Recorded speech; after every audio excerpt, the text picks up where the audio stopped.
Yeah, I'm good with that. All right, and we're back.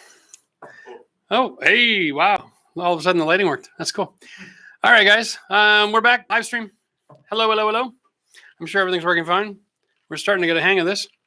Looks like we got a few people here. Right on. Very cool. All right, so traditionally we've been doing live shows every week, 6 o'clock to 8. And, you know, I've got all kinds of rules for engagement and all that kind of jazz. Truth is, no rules for engagement tonight. I'm going to spend the next 15, 20 minutes just engaging with you guys in the chat, okay? And then we're going to start taking phone calls to see if we can help some people out. Hopefully it doesn't become an absolute show, right? All right. We don't have a lot of high tech here where I can screen out callers, but I don't know. We'll see how that works. This is going to be a lot of fun. So hello, hello, hello, everybody in the chat. Hello, Brent. Good to see you here. Sandy's back. Yay. All right. Now, I have no issue with if you're a member or a subscriber or a viewer, or if YouTube sent you here and this is your first time finding this guy in a blue shirt. This is just what I am. I'm who I am and what I do. I'm here to help you tonight. If you have questions, if you have concerns, if you are part of our regular crew, and if you are in the area of this affected area, and it's a lot bigger than Texas. Let's just be honest. Let's include some of the other folks in there, right? We got a lot of people living on slab in Texas. That's fine. But we got a lot of people who have crawl space technology, right? Who have got a lot colder than they're used to as well. And so they're also up the creek without a paddle, if you know what I mean. And we don't want to ignore the fact that there's lots of challenges whenever we get this kind of winter weather. Hey, Pat, how you doing, buddy? Gabriel Hernandez, your crawl space flooded recently. Yeah, right? It's a damn good thing you have. If you're going to have a busted pipe, at least it's in a crawl space. Like, at least there's a consolation prize, right? Like, at least you can turn off the power. Enrico is sending some love from Texas.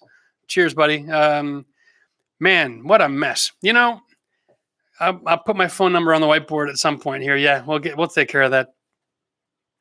I wanted to just start off by saying this. When I was a kid, I grew up in Southern Ontario.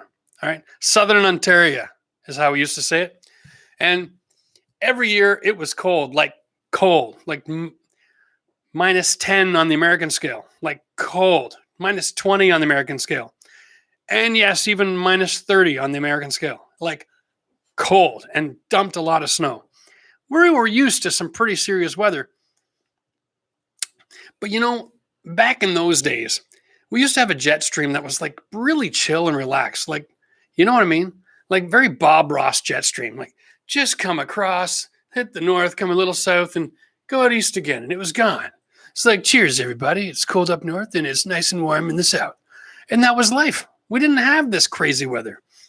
Every once in a while, there'd be like a frost warning for the northern parts of Florida, and they'd have to spray the oranges down with water so that the water would protect the orange. I don't know how that works, but this was about the extent of our catastrophe, right? We'd lose some of the orange crop.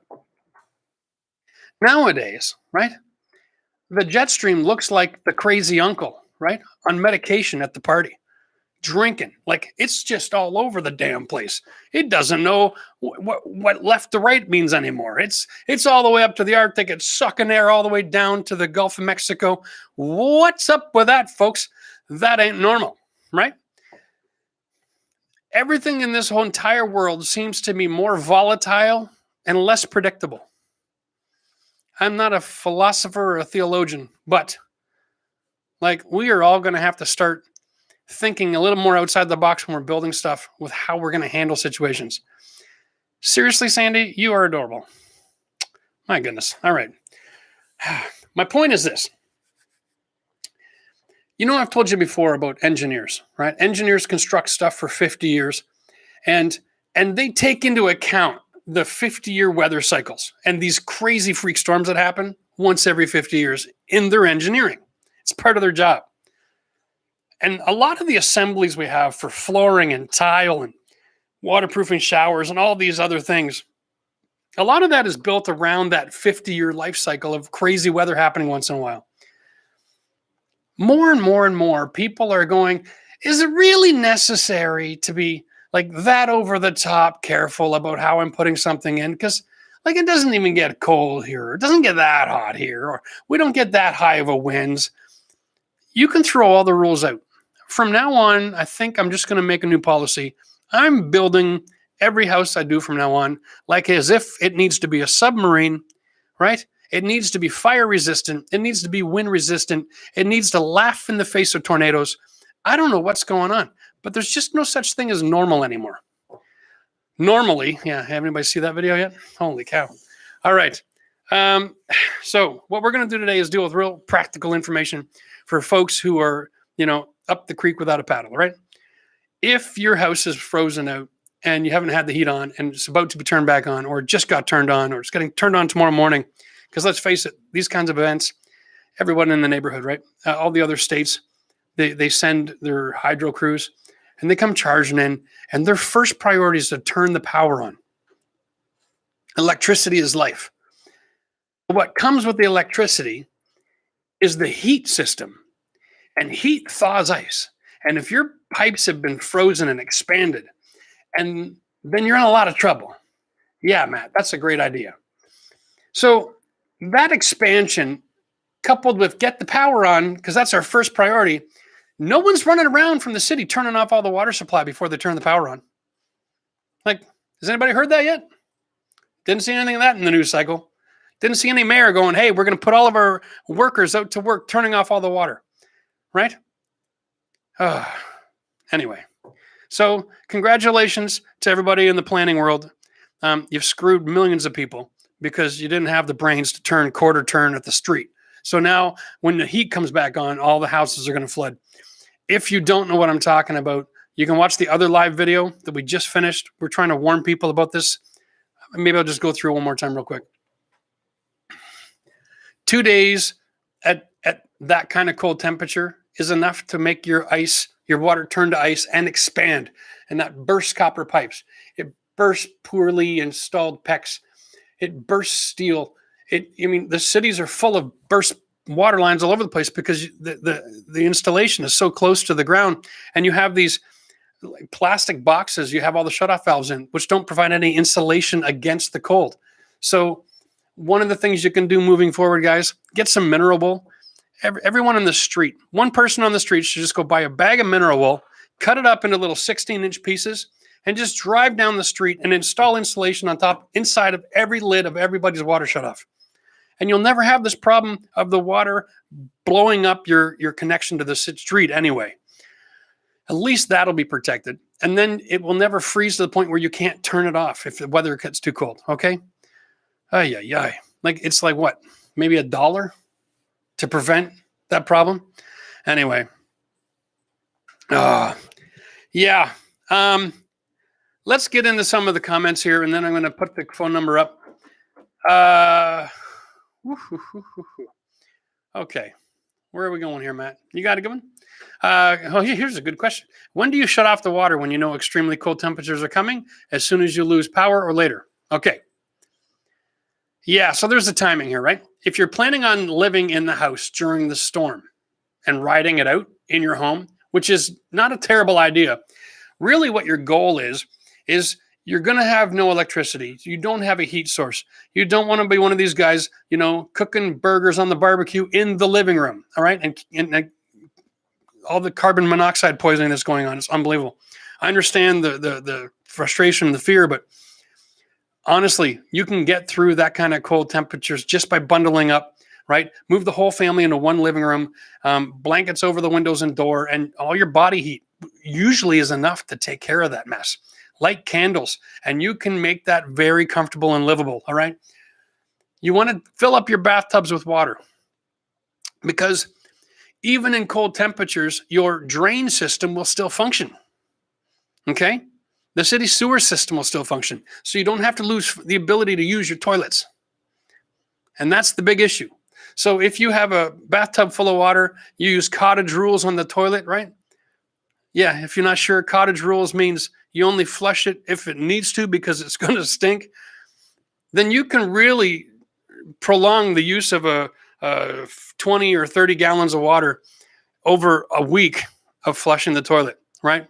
Remember, when the water does come back on, it's not going to be drinkable. So don't touch it. You're going to be on a boil water advisory for a long time. There's so many ruptures in the water supply line all over the city. But at least that way you guys can endure. Now, when the cold weather is coming, right? Okay, so we're getting this weather report. Oh, my Lord, for 3 days, we're going to get snow and ice and freezing rain. What are we going to do? Pretend it's going to be as bad as it was this time. Insulate the shutoff valve at the street. Fill up your toilet. Get some bottles of fresh water for drinking. Okay, you got to be able to, have a little bit of a supply, a little bit of prepping action going on. Get the candles like I'm talking about.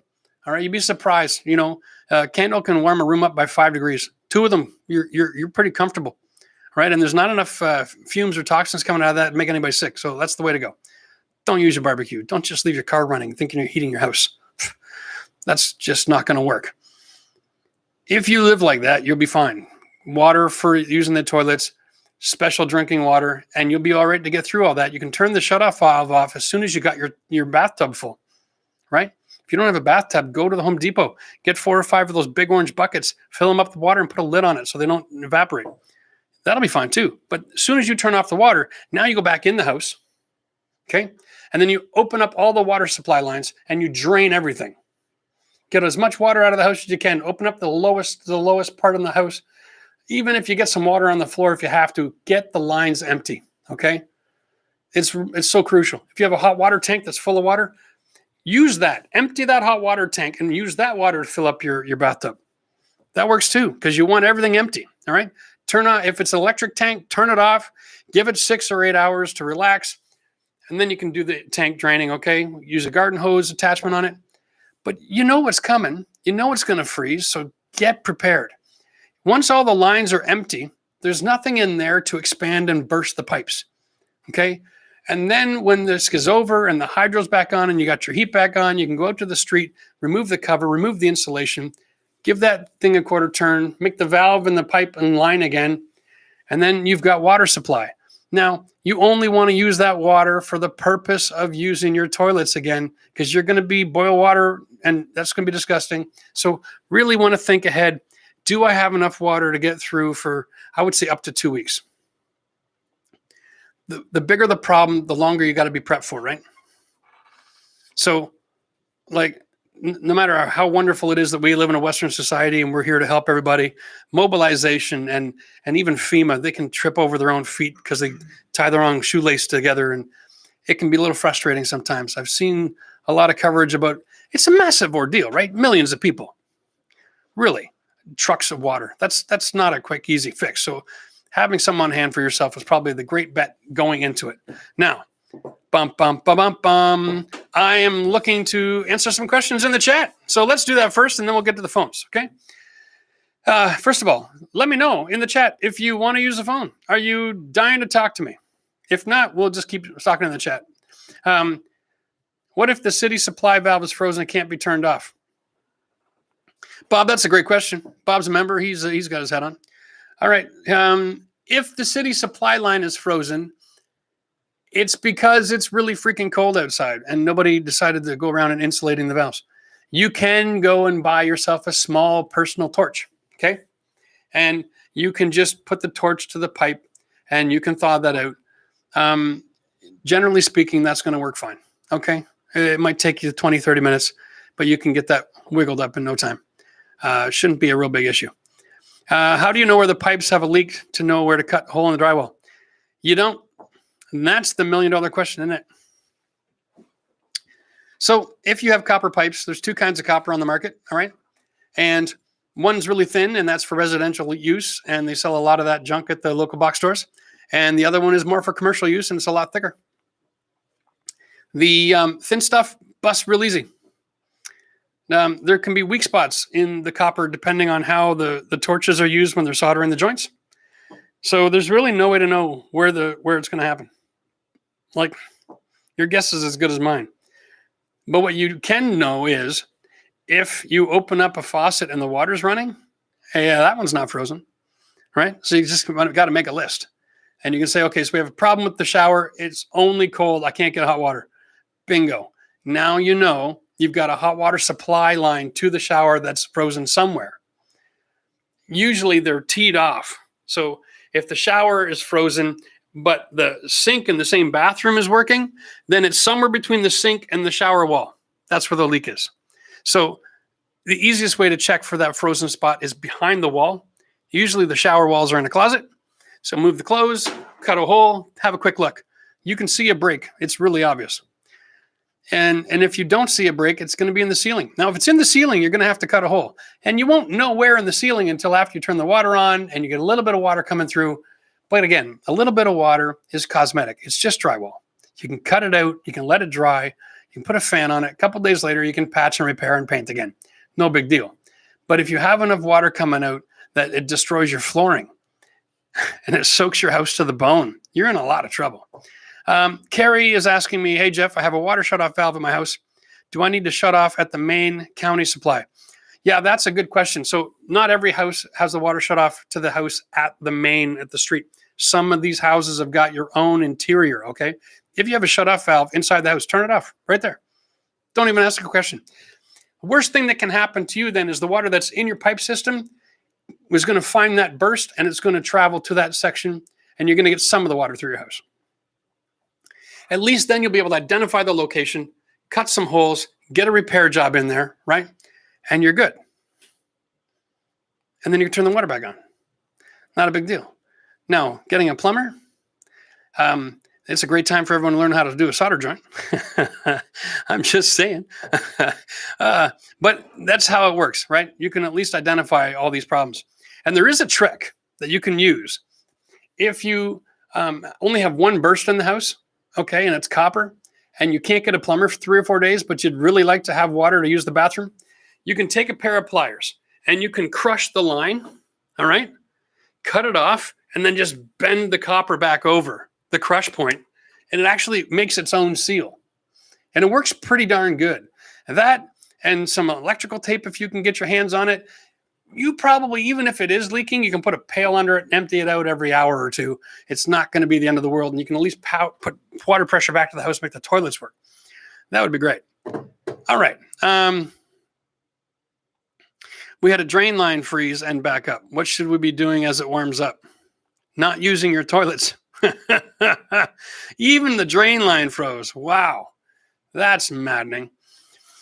Depends what the drain line is. If it's a drain line from a sink or something, then you know what? Give it another day. Let it warm up. It'll thaw. No big deal, right? Don't want to rush it. A lot of the drain pipes are ABS or CPVC. You don't want to be pulling torches out and melting your plastic pipes, okay? You're already in for 3 days. One more day until it warms up and it thaws out isn't going to hurt anybody.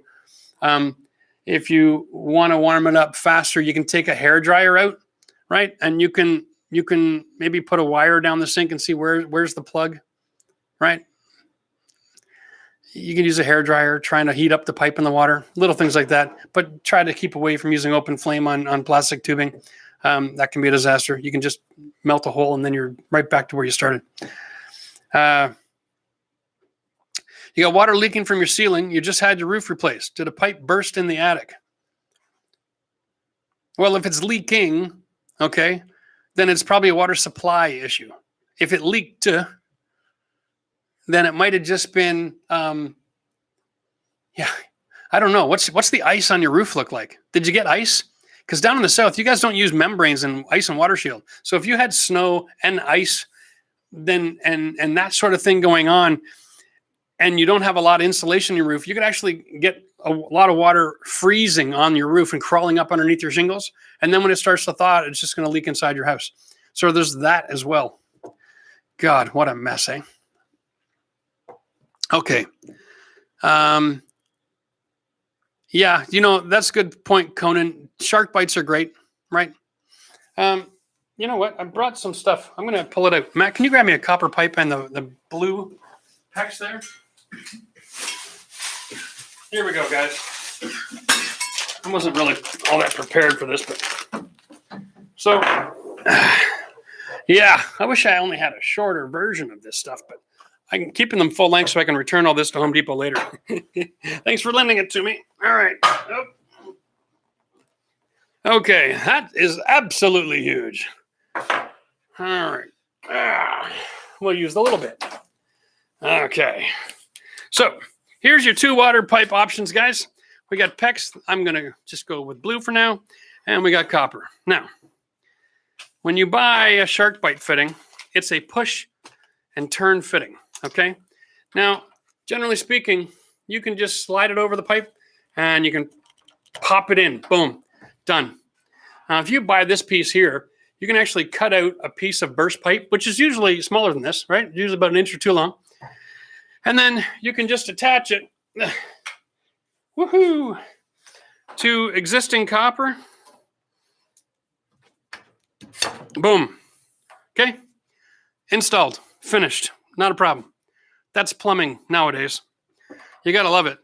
It's that easy, right? So, and this little plastic thing, actually designed to be a release, and it pushes on there. Here we go. And then you can disengage it and use it again another time. So that is definitely an option. I'm going to guarantee you right now, you won't find these in the store for the next couple of days. Every plumber in town, when they heard that the ice storm was coming, oh, the hell with that. They went out and bought them all up. You can be sure of it. Every supplier in town is drained out. You might have family and friends who live nearby who could hit a store in a different state and mail it or drive it over to you. Who knows? But the plumbing is going to be an issue. Like, we already had a labor shortage, guys, right? Like, how many plumbers do you think are out there? And they're probably going to be just driving down the street. You'll get plumbers coming from every nook and cranny. But listen, if a plumber comes to your house and says, hey, you got a burst pipe you need fixing, I'm working this street. And that's what will happen. They'll just pick a street and go, I'm going to do this street. If they're not in a truck that's got a name and a phone number and a way to at least investigate that business, don't open your door to them, guys. All right? Don't be the victims. There's going to be sludge coming out to take advantage of you. Don't let it happen.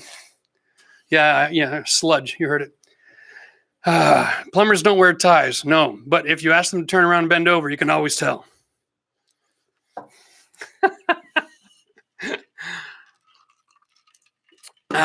All right. Enough of that kind of joking around. Yeah. Okay. Let's go back into the comments here. Matt, is Michelle in the chat here tonight? Yeah, she's home now? Oh, lovely. Okay.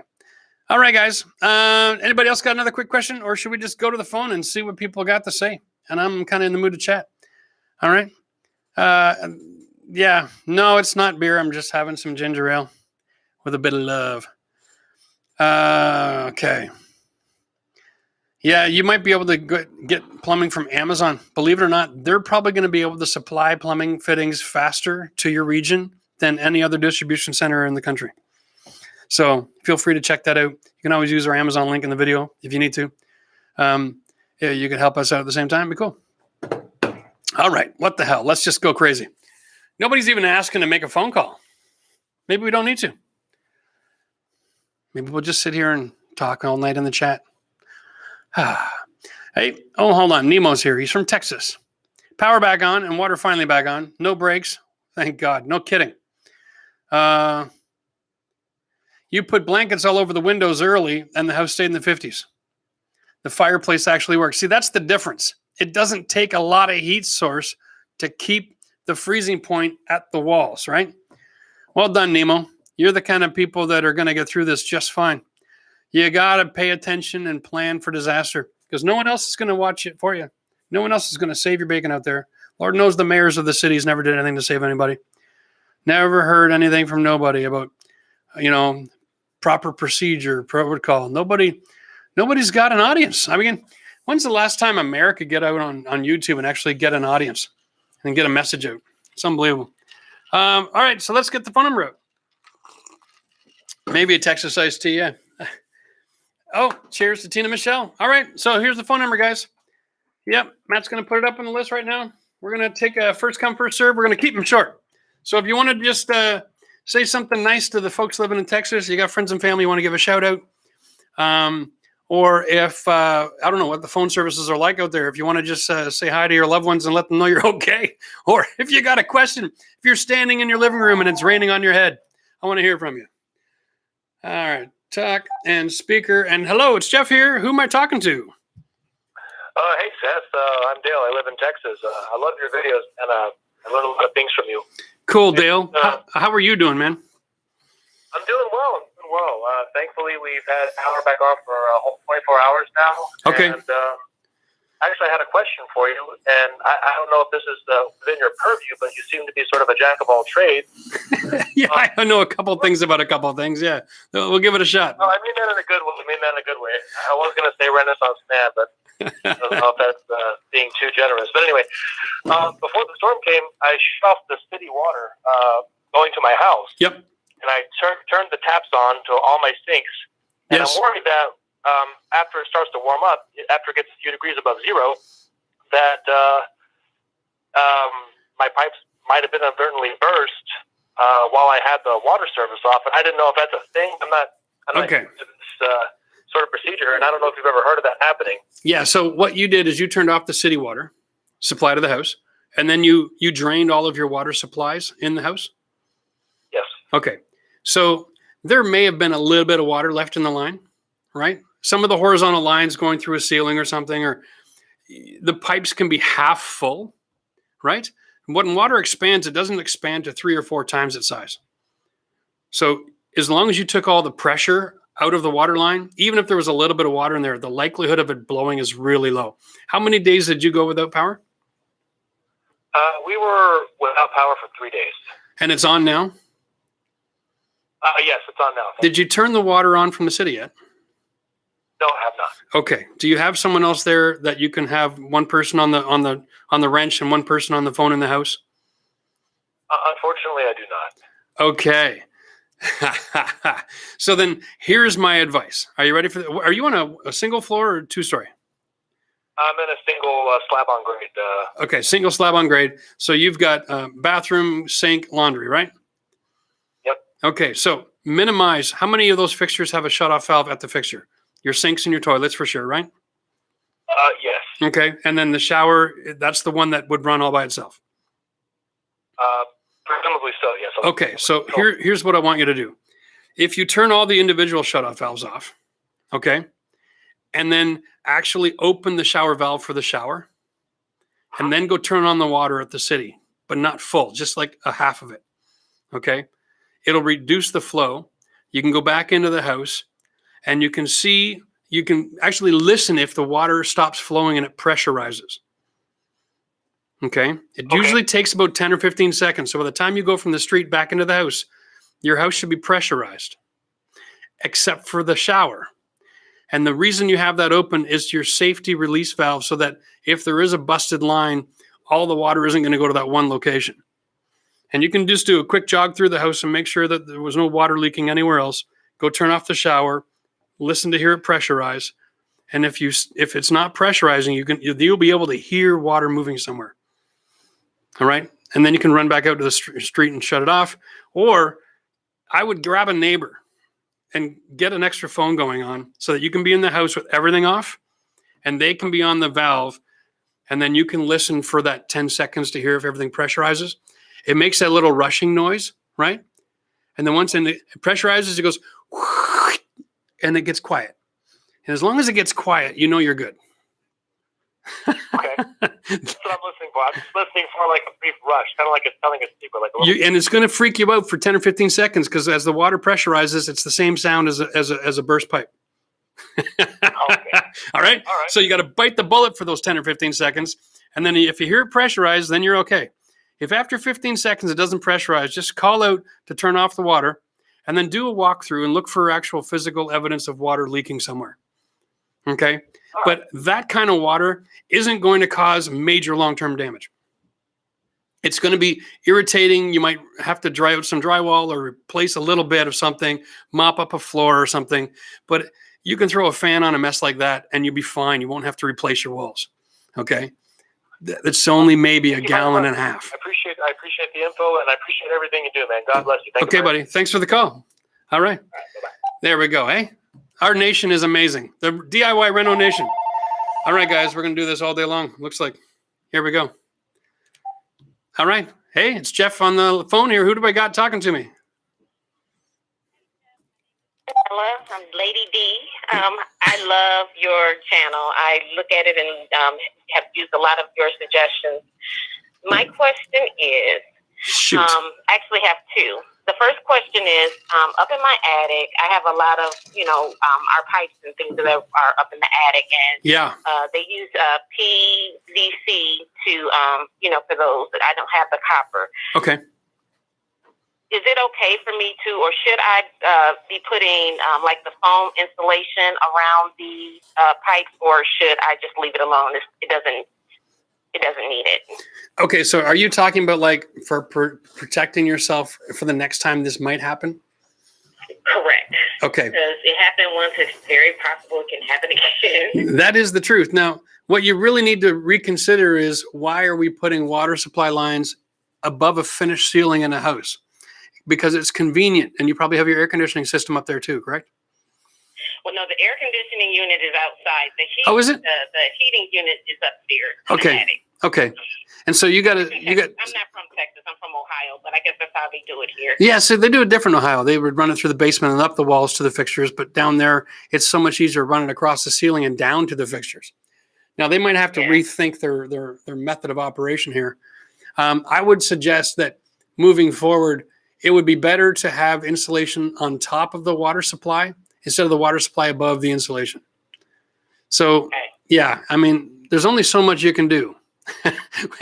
Right? Yeah, because I have that loose blow, and I actually looked at your so I need to get some of that to go ahead and blow some more up there, because it's a little low, because it's really cold up there. So that was my big concern, that they could possibly freeze, and I don't want that. Right. Now, so there's I'm going to just cut you off, because when you have your ceiling joists, how close is your water line sitting right on those joists, or is it even a few inches higher?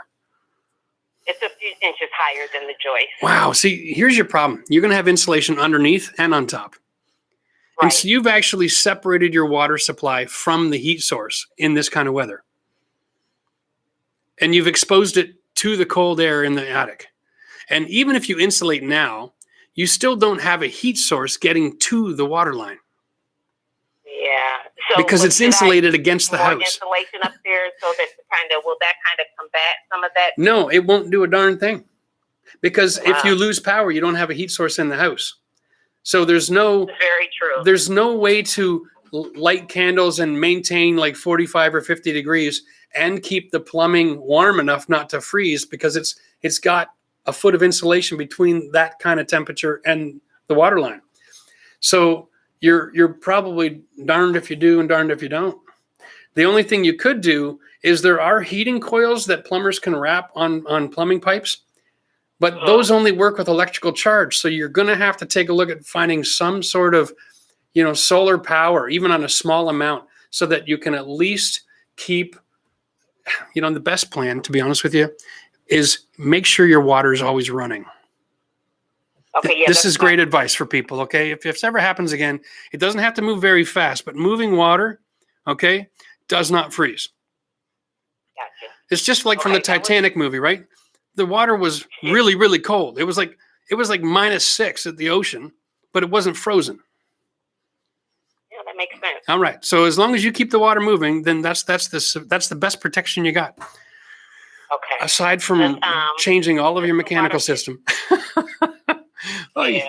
All right. Well, thanks for the call. In my kitchen sink, it has the one faucet, right, instead of the splitter, and the splitter comes in.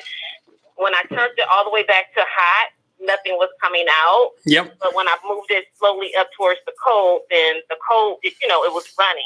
Okay. So there's a good possibility that the hot water line froze. Okay. Hot water freezes faster than cold water. This is true. Okay. Yeah. All right. So and then that's kind of crazy science, but it's because there's less oxygen in the water. Gotcha. Yeah. Thank you so much for answering my questions. I really, really appreciate it. You're welcome. You take care. We're not over with it down there yet.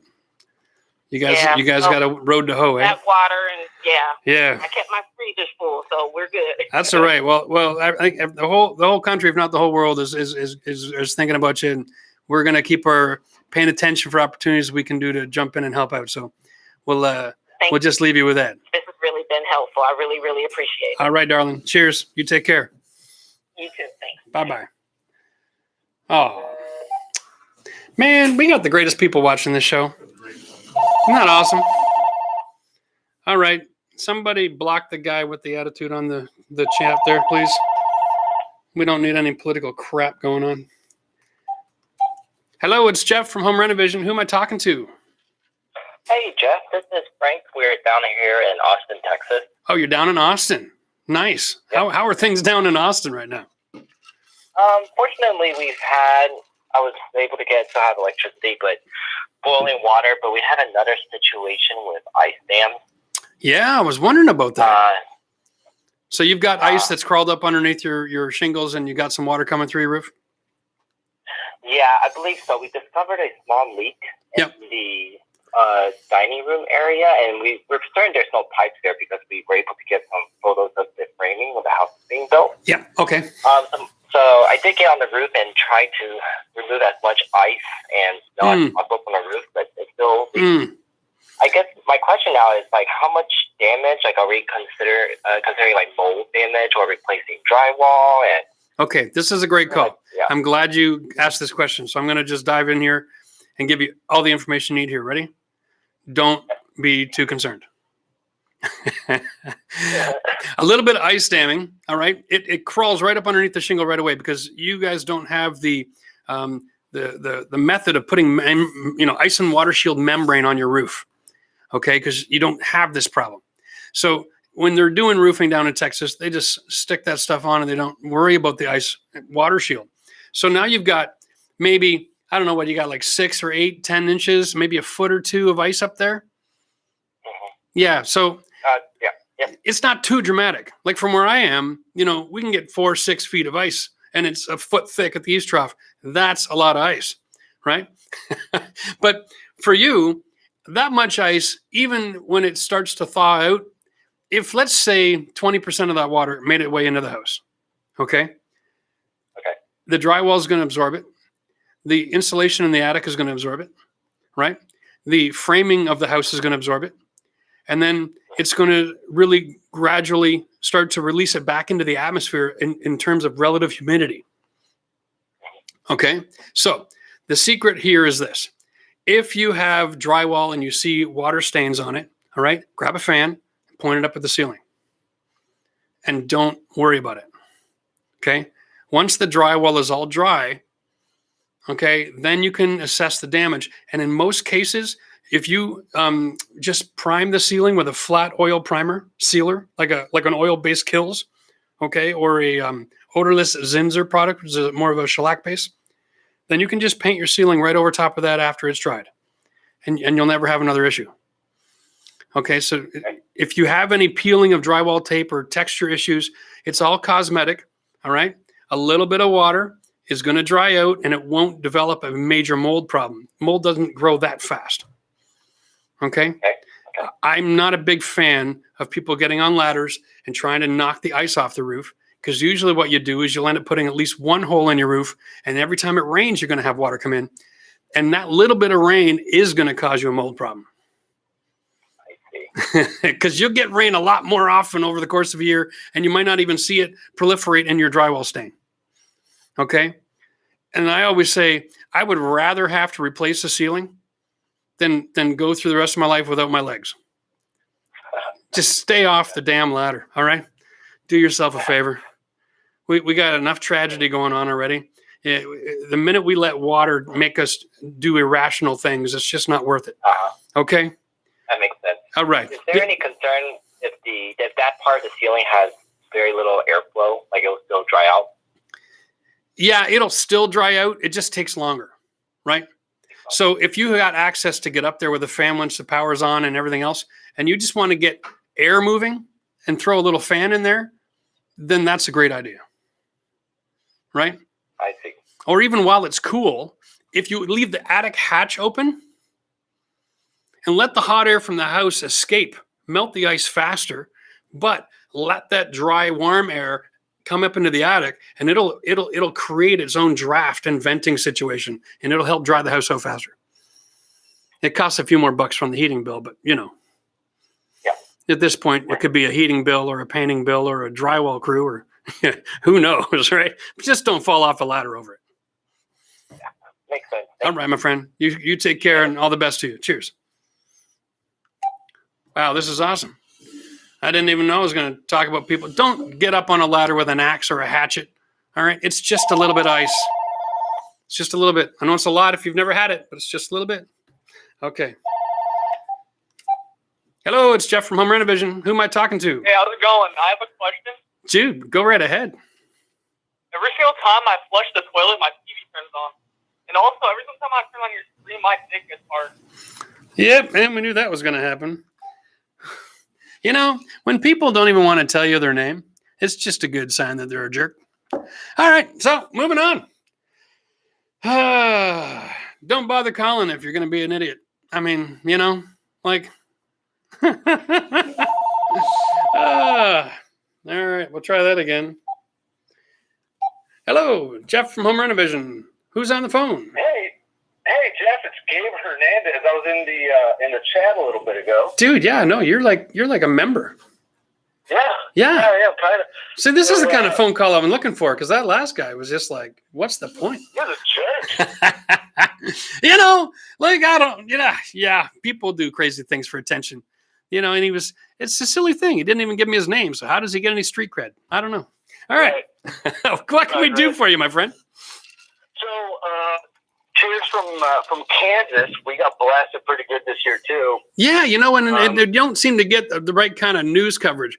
So bring me up to speed, because I'm curious to know what's going on in Kansas.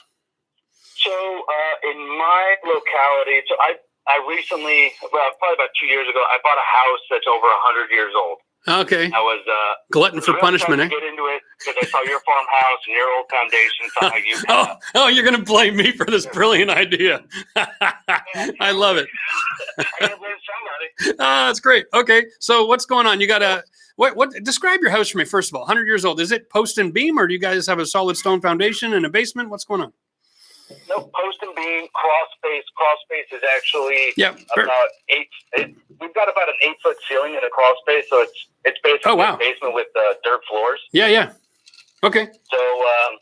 So a few months back, we had a small leak that turned into a giant leak that flooded the entire crawl space. Right. I mean, it was sitting under 8 feet of water. It was a disaster. Yep. Got it cleaned out, and then a couple days ago, I had about 3 pipes burst in my crawl space. Yeah. It's all copper. Yeah. Real janky stuff. I can't wait to just get rid of all the copper and go straight to PEX. So my question to you is, how can I keep my crawl space from getting below that freezing temperature and causing this issue after I replace all my copper with PEX? You don't. You don't. You the undertaking. It is cheaper for you to replace all your plumbing and to get a plumber to evacuate that water every 6 months than for you to go through the foundation and mechanical issues to try to avoid that. And when you're done building it, you've created an environment where you could have brand new water and foundation issues. It's just really not worth the effort, to be honest with you.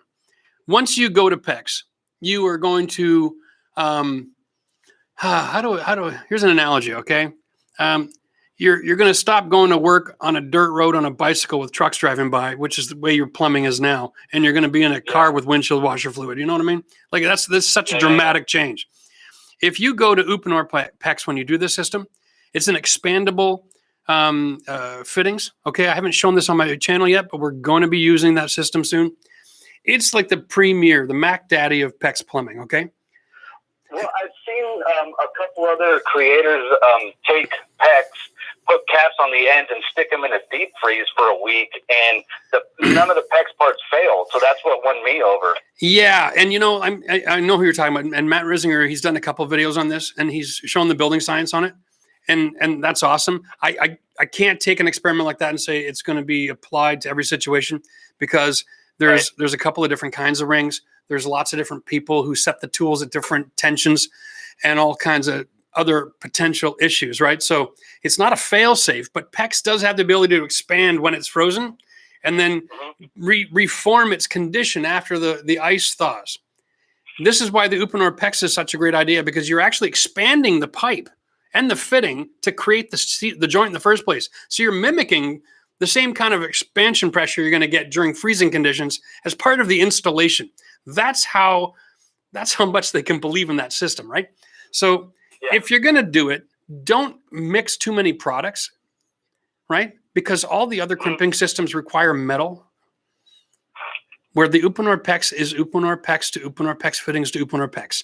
And it's all expandable, and it's going to be the gold standard in plumbing moving forward after this, I'll guarantee you. Don't say that. I got to buy different PEX crimpers and rings. And this is the only issue. We're actually, I had my dad on the phone with Uponor today. We're trying to find out if they have any expansion plans for like a Home Depot, because then at least Home Depot will carry the rental tool, because those expansion tools, DeWalt 300, other companies are $400. That's not a homeowner tool, right? But there is aftermarket tools in 150, 200, and I'm trying to see if they'll say, yeah, that tool is good for us, if they accept it, or if it's just acceptable according to industry standards. I don't really want to give good advice on that yet, but there are different places around town, like tool libraries and rental opportunities and rent from a friend situations, and maybe a little more social media savvy might be able to find somebody they can rent a Uponor PEX tool from, because not every homeowner wants to spend $400 on that, I'll guarantee you. Right. But considering the effectiveness, maybe that's one time you could say it might be worth hiring a plumber. He could probably run all the new lines under the crawl space in just a couple hours. I'm a typical guy. I hate hiring anybody to do anything that I can do. Right, and he's going to give you a $400 bill, and you're like, well, damn it, I could have just bought the Uponor PEX crimper and then sold it for $300 afterwards. Exactly. That's always an option, right? Anyway. One more question, Jeff, and then I'll get up. Yeah, shoot, my friend. So the crawl space, there's zero insulation, so my floor this entire winter has been just freezing. Right. And I'm originally an Arizona boy. Yep. So we don't do real winters. Yep. And this is my first real winter, and I am not a fan. Right. Now, would you recommend open cell spray and foam or closed cell spray foam for the floor joists? Okay, so what kind of flooring do you have? What do you mean? Like inside your house, are you a hardwood or you're like a tile job? Hardwood? A mixture of wood and a little bit of carpet in the living room. What are you heating with? A gas furnace. Okay, so you're like propane or natural gas? Natural gas. Okay, so that's nice and clean. So you don't have to worry about it. You can do either or. The thing about your floor joist package, is it all pressure treated and treated against termites and all that kind of stuff? As far as I know, yeah. Okay. I mean, it's a crazy old house. Right. So the open cell, closed cell, there's really, let's put it this way, there are very few applications where you need to have an open cell. Right.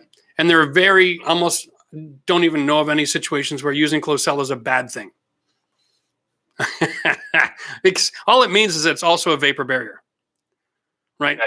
So that's really all it is. And since you're near the ground, having a vapor barrier to stop moisture from transferring through your floor joist package is not a bad idea.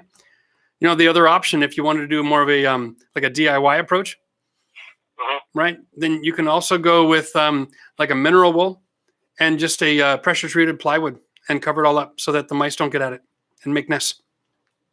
Okay. So will that cause me any issues running my new plumbing? Because all the plumbing is run basically branches out from the crawl space. That's where the shutoff valve is, and right. So like all the plumbing is right directly underneath all your floor joists right now. Right. Correct. So if you insulated and then added plywood and then put the plumbing, that's one way to do it. That would work too. Yeah. Yeah. There's no sense putting the plumbing into the floor package at this point. All you're doing is you're just combining your problems if you do end up with another major cold event, because you don't have a heat source there around that plumbing. So if it's going to blow, it's going to blow. At least it's in a place where it's convenient and accessible. But if you go to PEX, the likelihood of that happening man, you're going to have to get a lot more Arctic blast down there before that'll happen. All right. Great to hear. Cheers. Thanks, Jeff. I appreciate it. No problems, man. We'll talk to you later. Bye-bye. All right. Well, Matt, there you go. You're right. We got at least one call that we didn't want to have. That wasn't that one. It was the guy before him. Here we go again. Okay. Hello, it's Jeff from Home Renovision. Who am I talking to? Hey, this is John Ty in Austin, Texas. Hey, John. How are you doing? I'm doing good. Thanks for having the show. We really appreciate it. You help a lot of people. Well, I hope we are, bud. I feel a little bad because I feel like I'm about a day late, but I don't watch traditional news anymore. So I was busy shoveling my own snow when I figured this out. What can we do to help you? So basically, outside, so inside my house, I have a 2-story house. We were without power for 3 days. I had my inside faucet running. Yes. And basically, my outside faucet, the garden hose, I forgot to the hose bib. winterize them. Would that be an issue? Do I need to do anything outside right now, or no, leave it alone? Okay, so what kind of hose bib do you have? Do you have one of those frost-free pipes? No. Just the regular hose. Just a regular hose. Okay, so right now, if you have a regular hose and you don't have a frost-free pipe and it's currently in the closed position, yeah, and your heat's been re-engaged and your house is back to normal and there's no flood going on? No, not at the moment. Then I was running water throughout my house. Yeah. The kitchen, the bathroom, I was dripping water. So it sounds to me like you might have got lucky. Okay. Because traditionally, once the house warms up, if you have a burst... Do I need to do anything right now, or just wait it off, or... You know what? Is your basement finished? What was that? Oh, sorry. You don't have a basement. God, you live in Texas. You have your hose bib, the wall where it's coming through. Do you have like access to that area? Can you like visually inspect that pipe? I can. I can go out and look at it. On the outside. But what about inside the wall? Inside the wall, I don't know where it goes to. That's the thing. Is outside on the side of the house? Yeah. And does it come from the ground up to the side of the house, or does it go into the wall and then go through your slab? Is the question. Yeah, it comes into so the way it's installed is into the wall going out. Okay. Is that what you were asking? Yep. So if there was a burst in that pipe, it was on the inside of the house. Okay. And that's already been warmed up. And so now that the water is already warmed up because you got heat again, like when did you get power back? Earlier today or yesterday? Earlier this morning. Okay. And your house is right now running. Are you back up to 60 or 70? Yeah, inside is up to like 68. Okay, so then if you had a burst pipe, now I'm outside right now looking at it. Yeah, but if you had a burst pipe due to that, attached to that hose bib on the inside wall, you'd know about it right now because your floor would be soaking wet. Okay, great. The ice won't still be sitting there, and you can test that just by opening your faucet and make sure the water's running. If the water's not running, there might still be ice in there and it can't run. And so, pay very close attention. Maybe even open up the wall and have a good look and do a physical inspection. Okay. Just for peace of mind. Is there another thing I can check, like open up all my faucets, see if they're running? Yeah, definitely. You definitely want to just go right now at the temperature of your house, go around and make sure everything's functioning. Okay. And if the water is running through the pipe, that means the ice is gone. And if it's not leaking into the house, you're good. Okay. Like great. you'll be able to go to sleep tonight. Great. Yeah. Thanks a lot. Appreciate it. Okay, my friend. Good luck with all that. All right. All right. Cheers. Bye. Bye. Wow. Oh, guys, if you're watching the show, give us a thumbs up. Share with your friends. There's people out there who need help and aren't getting good information. And so I'm happy to share it and help them. Okay. And don't forget to subscribe to the channel if you're in a disaster zone, because we're going to be doing videos to help you restore your house if you've been infected. All right. Did I say infected? How about that? Hello, it's Jeff from Home Renovision. Who am I talking to? It's Alan Escobar. Hi, Alan. How you doing? Oh, good. Okay, so basically, I left the house, my mom's house. Yes. And I didn't leave anything on. I didn't leave the water, anything on, and we've left there because there was literally no power. Mm-hmm. So now that the weather is up and then the electric is back in the house, we're setting to go back home today, but I'm kind of afraid. I don't know what I need to do to, in case there is a burst pipe, or to prevent it from happening, because I didn't leave anything on. Okay, so let's just go through the list here. You left the house. You didn't turn the main water off to the house. And you didn't leave pipes running. Nothing. Okay, so that's a classic candidate for a frozen pipe. Now, here's the question. How many days did you have no power? 3 days. 3 days without power. And is it a single family or a two-story home? It's a single. Just a single slab on grade? All right. Yes. So I would get over there as soon as possible. Okay. If you had a bus pipe, and I don't know, do you have copper or PEX plumbing? Do you know? It will be copper. Okay. The other day I was looking at the water hose in the front because it's oxidated. Right. I was thinking I need to replace this. Yeah. And now I'm thinking, I'm like, oh wow, like they must have really old plumbing. Yeah, I would get off the phone with me and race my butt over there and find out if I got a burst pipe and turn off the water supply to the city. You know where that is? Yes, I do. Your driveway, okay. Do you have the key to turn that, or a wrench or something? I might have a wrench. And then actually that was another thing that I was also afraid, because I noticed last time that I was kind of cleaning the gutter and everything there, that it had gone underground. Okay, yeah. The dirt around, the soft dirt around it. Sure. The water, the pipe, the handle. Okay, so there's a really high probability here that you've got burst pipes. And if the water wasn't turned off, now the water pressure from the city has been re-engaged. So that burst pipe could be pumping 5 to 7 gallons of water every minute into the house. Okay. So you really need to get over there and find out what your situation is. Do you know if you have a shutoff valve at the house, in the house somewhere? Okay, go ahead. No, do you have a shutoff valve in the house as well?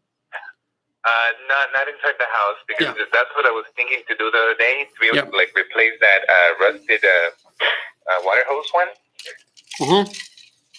Okay. Then, but I didn't find anything. It was just against the wall. I didn't see anything else. Yeah, it's probably just at the city. I did some quick research today, and everybody has them in these little green boxes at the front of the lot. If you have a burst, the first thing you do is you contact your insurance company and make sure you're covered for that damage. Okay. And if nothing has bursted just yet, what can I do? Just go turn the water on everywhere and see if all the water's working. If all the water is working, then you do not have a burst line. Okay. That's the only way to know. Not all the water, because the main, I think, is from the bathroom sink and the sink in the front, and I think I have another one in the backyard. So I only have 3 main ones, and except from the washer and dryer. Yeah, make sure everything is working though. Every hot, every cold. Okay, because each of those lines have their own pipe that can burst individually. And if all of those pipes are functioning and there's no leak in the house, you're good. But if one of those pipes isn't running, there's still enough ice that it's blocked. It could be at the burst, and you're going to want to turn the water off to the entire house at that point and give it another 12 or 24 hours before you identify where that problem is. All right. And listen, if you have water in the house and there's a big flood, listen to my advice here, okay? No matter how bad the damage is, if you have insurance, all of it will get fixed, okay? And I'm going to give this advice to everybody watching. If you have a catastrophic event and you get home and you find out there's just raining everywhere, don't go into panic mode. Just turn around and leave. Call your insurance company, okay? I see. It is just too exhausting to try to fight that yourself. And I don't want half of the homeowners in this country are over the age of 60. I don't want people dying of heart attacks trying to bail the house out. You know what I mean? It's not worth it. No, definitely. That's my mom right there. Yeah, just turn off the water and take her back to your place and call the insurance company. All right? It's only water. They can evacuate, clean up, and dry it out and rebuild. All right. All righty. Good luck, my man. Thank you so much. Have a good day. Cheers. Wow. Can you even imagine, Matt? I'm a perfect candidate for having a flood, and I haven't gone back to the house yet, but the heat power's on. Wow, that hurts because you know what? I don't see how he doesn't have a flood. Mm-hmm. This is not something where it affects you, but not your neighbor. If you didn't turn on the water and make sure it was running, or if you didn't turn off the water of the city and drain your lines, and you have copper pipes, you're gonna have a flood. End of discussion. Man. Wow. Okay. Let's see who else we can help here. Hello, Jeff from Home Renovision. Who am I talking to? Hello. Hello. Hey, what can I do to help you out, man? Hello. Hello. So you're on the phone live, and there's a lag time with your device. So if you turn off your computer or your video, then we can talk on the phone. That'd be good. Hello. Hello. Okay. Well, we've got to learn how to use the phone. Sorry, I can't help you. If you're gonna just say hello, what am I gonna do? All right. Hello, Jeff here from Home Renovision. What can I do to help? This is Philip from Dallas. I just got a quick question for you about fire suppression systems freezing. Is there anything a renter can do or a landlord should do? If the fire suppression system was water and you guys didn't have power, then you're in a lot of the same boat because the pipes that they use for those systems are also susceptible to expansion and busting. So, yeah, as a renter, the best thing for you is to have renter's insurance for all your contents for situations like this. How long did you guys go without power? I am fine. Just some of my friends have burst pipes. Yeah. For future reference. For future reference, the best thing you can do if you really want to be careful is ask your landlord if the house has copper or PEX piping. Because the PEX piping isn't going to burst. And there's going to be a lot of people in your area that are switching from copper to PEX this year as part of the restoration process from the storm to mitigate this happening in the future. So you can definitely ask that question, and that can help put you in a position where you could, like, you know, weather the next storm a lot better, right? Yeah. And is it a specific type of PEX piping that they would need? Well, the best would be PEX Uponor. It's expansion pipe fittings, and there's no metal involved. So the test for the temperature you're dealing with, any PEX installation should generally be fine. But Uponor, if you want to be, you know, that diligent, would be the best option. Okay. Okay. Yeah. Thanks. Awesome. Thanks. Great question, man. Cheers. Good luck. Bye. Your previous caller was Bernard Cruz, and he says he has a house and he can't get to it because the roads are closed.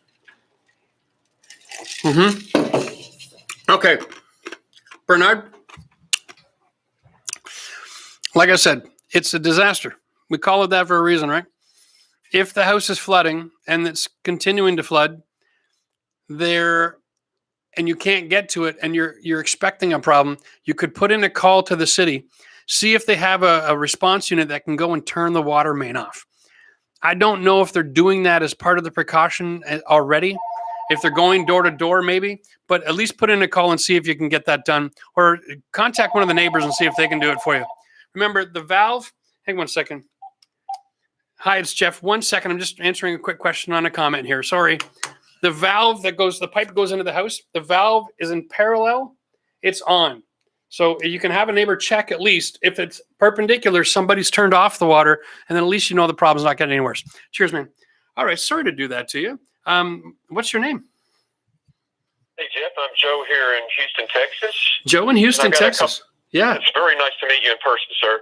I've had a couple of quick text questions. On the Uponor, Yeah.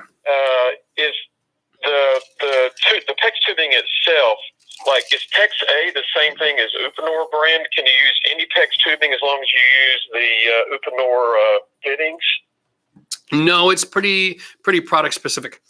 Yeah, you really got to get the Uponor PEX piping to use their system. Okay. They marry together. Last question. Yeah. I've also got I just happened to, when the freeze hit Houston here, I just happened to be in the middle of doing my house in Tex. I've actually got a 50-year-old house. I've got galvanized. Yeah. But anyway, what about the mana block? Is the mana block when you hit freezing conditions? Is that a possibility you could have a failure there? Yeah. So if you have one of those copper manifolds, you're darn right. That's a possibility. Wow. The secret there, no matter what your system is, if you have metal components and it's going to be sitting for 3 days without power, really it becomes that formula, right? The first day your house is losing heat. The second day you reach cold temperature. The third day the ice has expanded and blown something up. And that's the money, right? The third day is the one that kicks. If you're at home, then you can leave water running and dripping through the taps to keep that from happening. Okay. Right? Or you can turn off the main water supply to the house, release all the water from the lines and release all the pressure. And then you can get out of harm's way and go somewhere else, right? Like book a trip to Miami and come back in a couple of weeks when normality hits again. But that's an option. Or if you're going to stay in the house, if at least you drain the lines, get yourself a different fresh water source, because during this catastrophe, it's boil water alert, right? The city's breaking water mains all over the place. So your best option to mitigate is to drain the lines, release the pressure, right? Find the lowest part of the house and drain it out and have nothing but air in those lines. That's the best mitigation you can do. Because even if the only issue you got going on is that one manifold, usually that manifold in a multi-story house is in the basement area, the lowest part of the house. It's still going to freeze. It's still going to blow. You're like, you don't want that happening. So, getting the water out and it will work. Or having candles in that area and isolating that room and keeping the temperature in that room from freezing is another option. Okay. If you're going to be there to manage it, a couple of candles will go a long way. All right, I'll give that a whirl. All right, buddy. Cheers, bud. Good luck. Thank you again. All right. Bye-bye. Yeah, guys, I remember once we had a storm, and we just threw all the kids in the living room, put a blanket over the door, and lit a few candles, and we all just camped out. And it was more fun than anything, but then when you lose power, you lose power. That's just how she goes. All right. Hey, it's Jeff from Home Renovision. What can I do to help you out? Hey, Jeff, how are you? This is Jeff from Houston, Texas. Jeff from Houston, Texas. This is amazing. Everybody from Texas seems to have time to make a phone call tonight. How is that possible? I was just doing a little YouTube surfing, and I've watched you for years. Thank God, man. I owe you more than you know. Well, you know what? One of these days, I'll let you pay me back. How's that? Hey, you got it. Take on me. You get down there to Texas. We'll take care of you. We are actually planning on doing a road trip probably in November, December. We're going to spend a few months in the South and go and meet some people. So I'm looking forward to the opportunity to do that. I'll shoot you an email. Yeah, sure. And see all the work you taught me how to do. I just bought a house last year, and I've been renovating it all year. Well, you know what? I don't want to let the cat out of the bag too early, but I'm kind of planning on going around and spending some time with some of our members and stuff, and working on your projects with you, and making some videos out of it. It ought to be a lot of fun. Anyway. Oh, man, sounds great. Yeah. Sounds great. Well, I'll tell you what, I heard you talking about insurance earlier, and I wanted to ask you a question. So, of course, I've been watching you for years. I'm kind of a handyman myself, I guess, just for my house. Personally, I know my tools, right? So sure. I had 6 breaks on, I guess, night before last. Okay.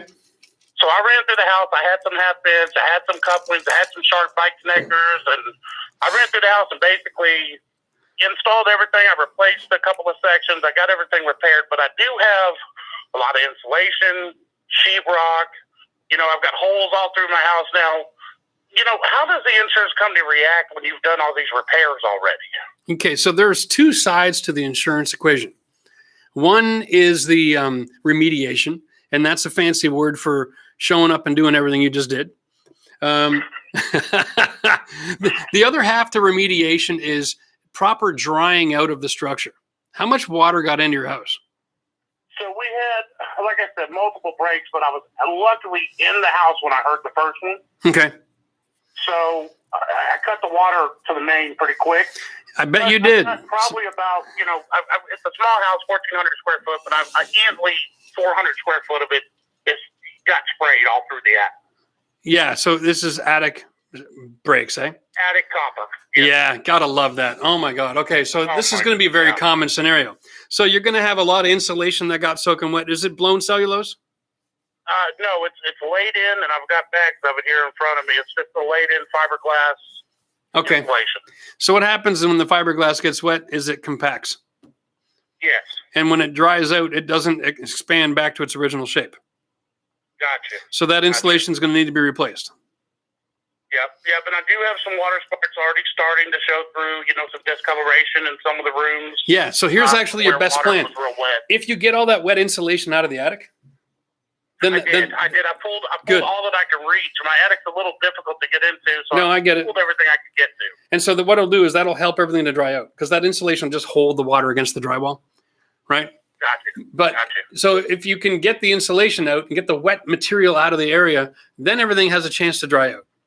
If you can dry out wet drywall within 3 days, you have not crossed that line of risking too much mold issue, especially at the cooler temperatures that we're at, okay?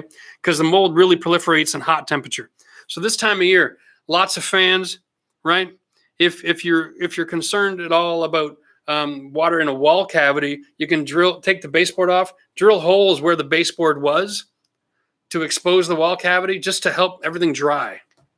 Gotcha. Okay, and because then you put the baseboard back on and cover all them holes up, you don't have to do any patch and repair. There you go. Yeah. Well, I'll tell you, it's a mess down here. It really is. But we went without power, I think, almost 48 hours straight. But I can tell you that most of my area is back up. So. Only 48 hours, and you had burst pipes, eh? I was thinking, for a lot of people, 3 days would be the limit. You're just no going back from. But even 48 hours. But that's that attic. That's attic copper. It doesn't have much protection from the temperature. See, inside the house, those lines, the inside of the house, you guys insulate for keeping your house cool. So that it works the same way in reverse, right? So the inside of the house, it might take a whole day before it starts to get too cold. And you can do the whole blanket and the candles and all that kind of thing to stretch that out. But when you get into the second day, even the wall plumbing starts to get too cold. And the third day, the wall plumbing is susceptible to break. But you know what? You're right. You guys run a lot of copper through your attic as an easy access to drop down to your fixtures. Wow. Yep. Oh, that's it. Well, Texas. I can't thank you enough, man. I really can't thank you enough for everything you've done for me. I'm glad you were handy enough to handle that right out of the gate. But you don't be afraid to call the insurance company for the second half of your bill, which is the restoration. Okay. Beautiful. All right. I don't know what your policy is like. I don't know what your deductible is like. But all of the work and effort you put in, you can actually bill them for that work. I've heard it's 1 to 2% of the policy, if I'm not mistaken. Yeah, there's a lot of changes. I can't really give policy advice over the phone, but you can bill your insurance company for your own remediation work. I didn't know that. So don't be afraid to ask because they don't have enough labor to do the work right now. They're more than happy for you to take that responsibility. They might send a crew by with a couple of fans and do some testing on your drywall and stuff. But the fact that you've saved them all those hours, it will be greatly appreciated. And I'm sure there's a benefit for you. Beautiful. All right. Thank you so much. Cheers, my friend. All the best down there, guys. Bye-bye. All right. Bye-bye. You too now. Bye-bye. Wow. Look at that. That's awesome.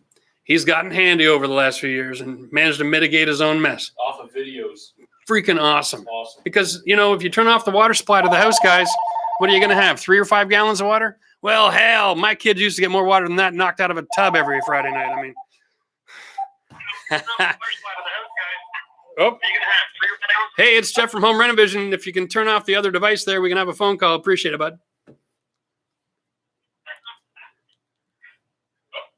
Hello. I'm here. Okay. What's your name? Neil. And I have a question. I'm actually from Georgia. I'm not from Texas. I'm hoping you can help me. I've been watching it for a while. Okay, so I'm going to try to help you, but we have a bad connection. Are you watching the video at the same time as the phone call? I turned it off. Everything else. Okay, so that is so much better. Thank you very much. All right, let's see what we can do to help you out. Okay, so we bought a house a year ago, and we noticed that the fireplace is leaking water. So we had someone come out and fix it, and we had them come out again and fix it. But recently, with all the rain and everything, it's been like leaking water. Okay. My question was, should we take out? I'm wanting to take out the whole entire wall and replace it, just to not have anything to do with that, or can we? Because I really am concerned about that. Yeah, unfortunately, it doesn't. I'm not able to really identify that as part of this disaster. Sounds like more like a home maintenance issue. So here's my suggestion. On our channel, we have a membership program.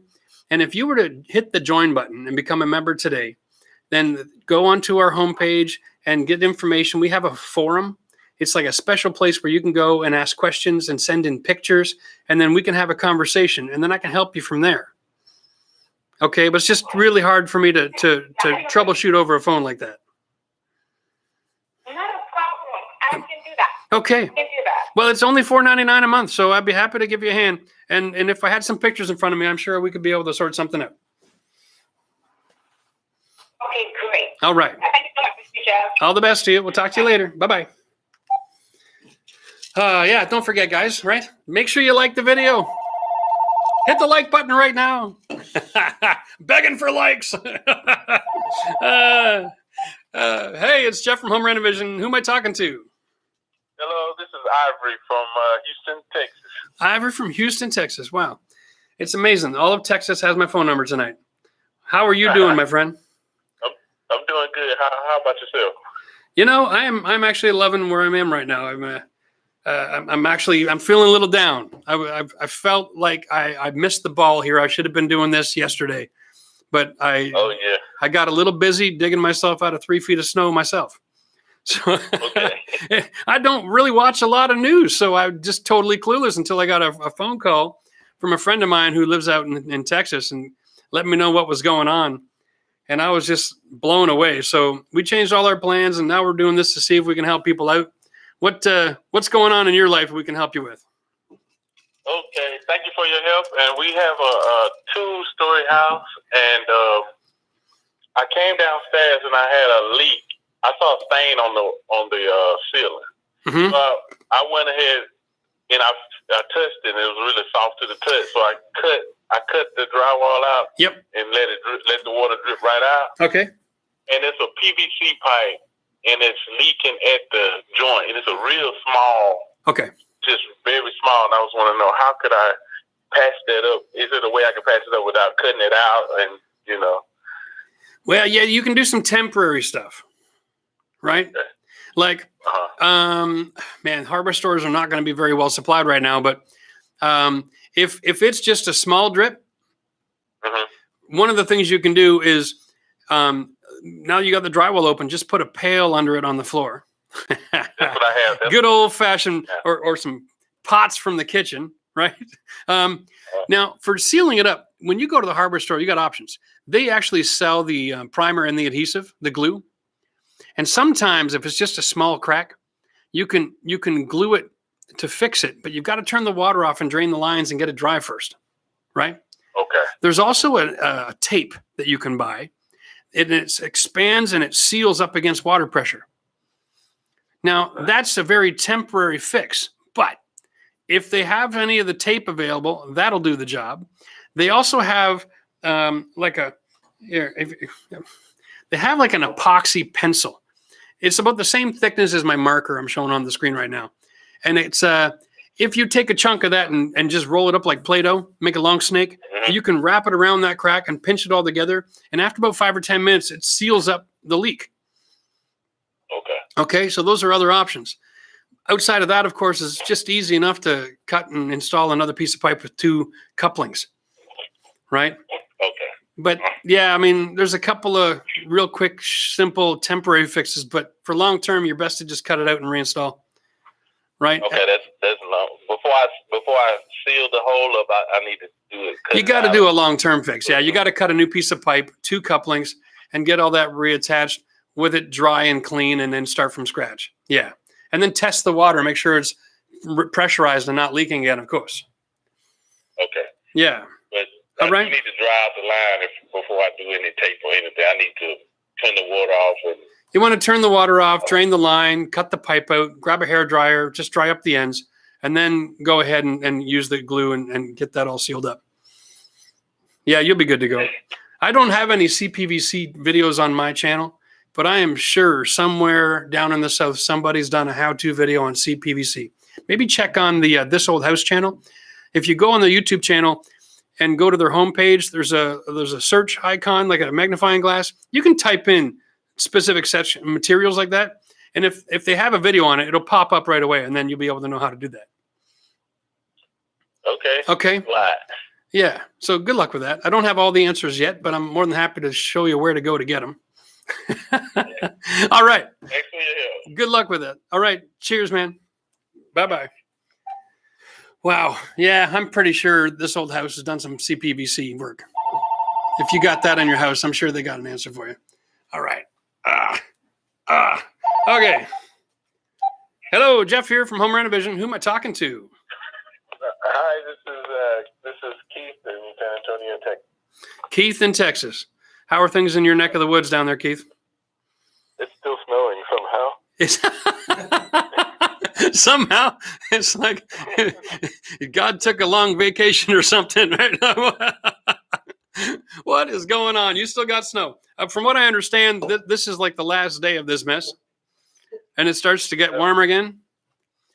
Right. Right. Yeah, I think tomorrow it's gonna be fine. You know, snow's pretty if you're in the right part of the world. It's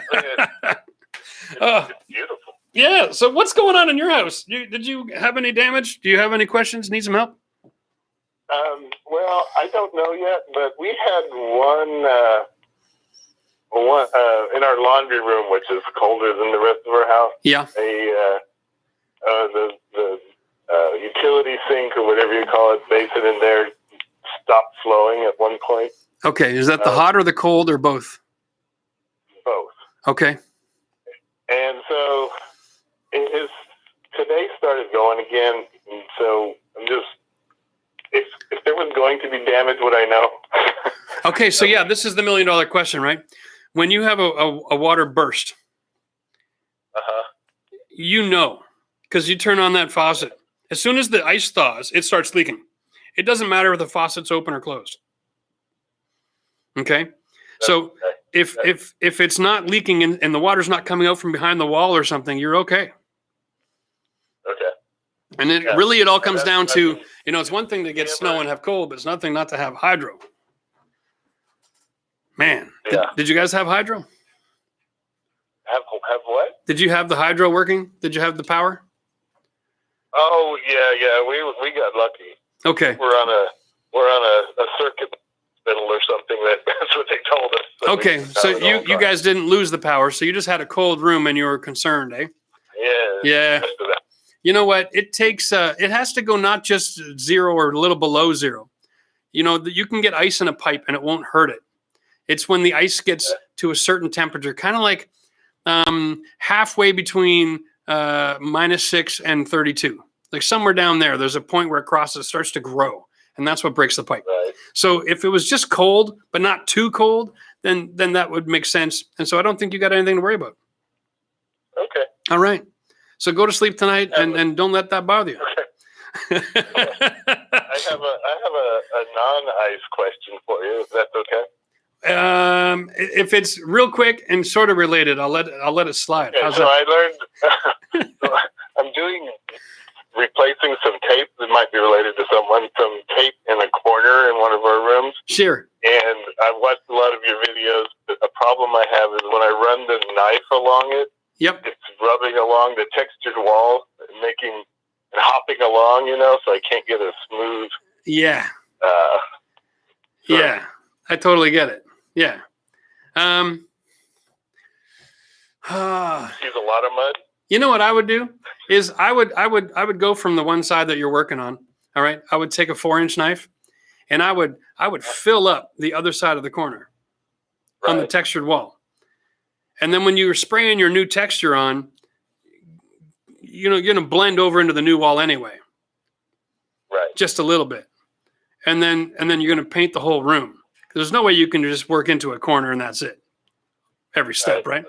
So if you skim coat the other side and make that smooth as well, then you'll have a little bit more success. Or you can just bump along, and then when you're done, grab yourself a long sanding sponge and then just smooth all those ridges.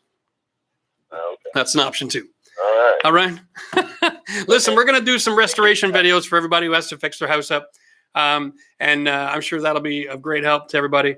And we will do some, we actually filmed a video teaching people how to patch and repair textured walls, which oddly enough, we didn't see coming. We just filmed it 2 weeks ago. And so we'll have that available as well real soon. All right. Okay. All right. Thanks a lot. Well, keep keeping on, and we'll talk to you guys later.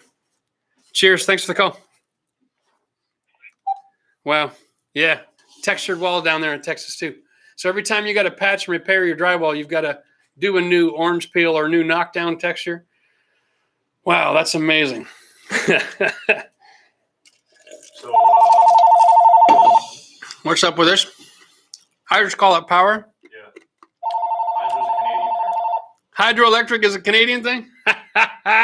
Okay. Hello, it's Jeff from Home Renovision. Who am I talking to?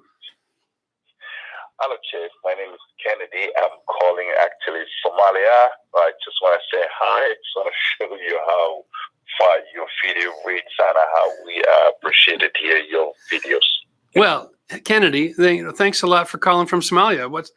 This has got to cost you more than 10 or 12 cents, eh? I do appreciate that, bud. You know, and I'm glad we're being of some help. That's awesome.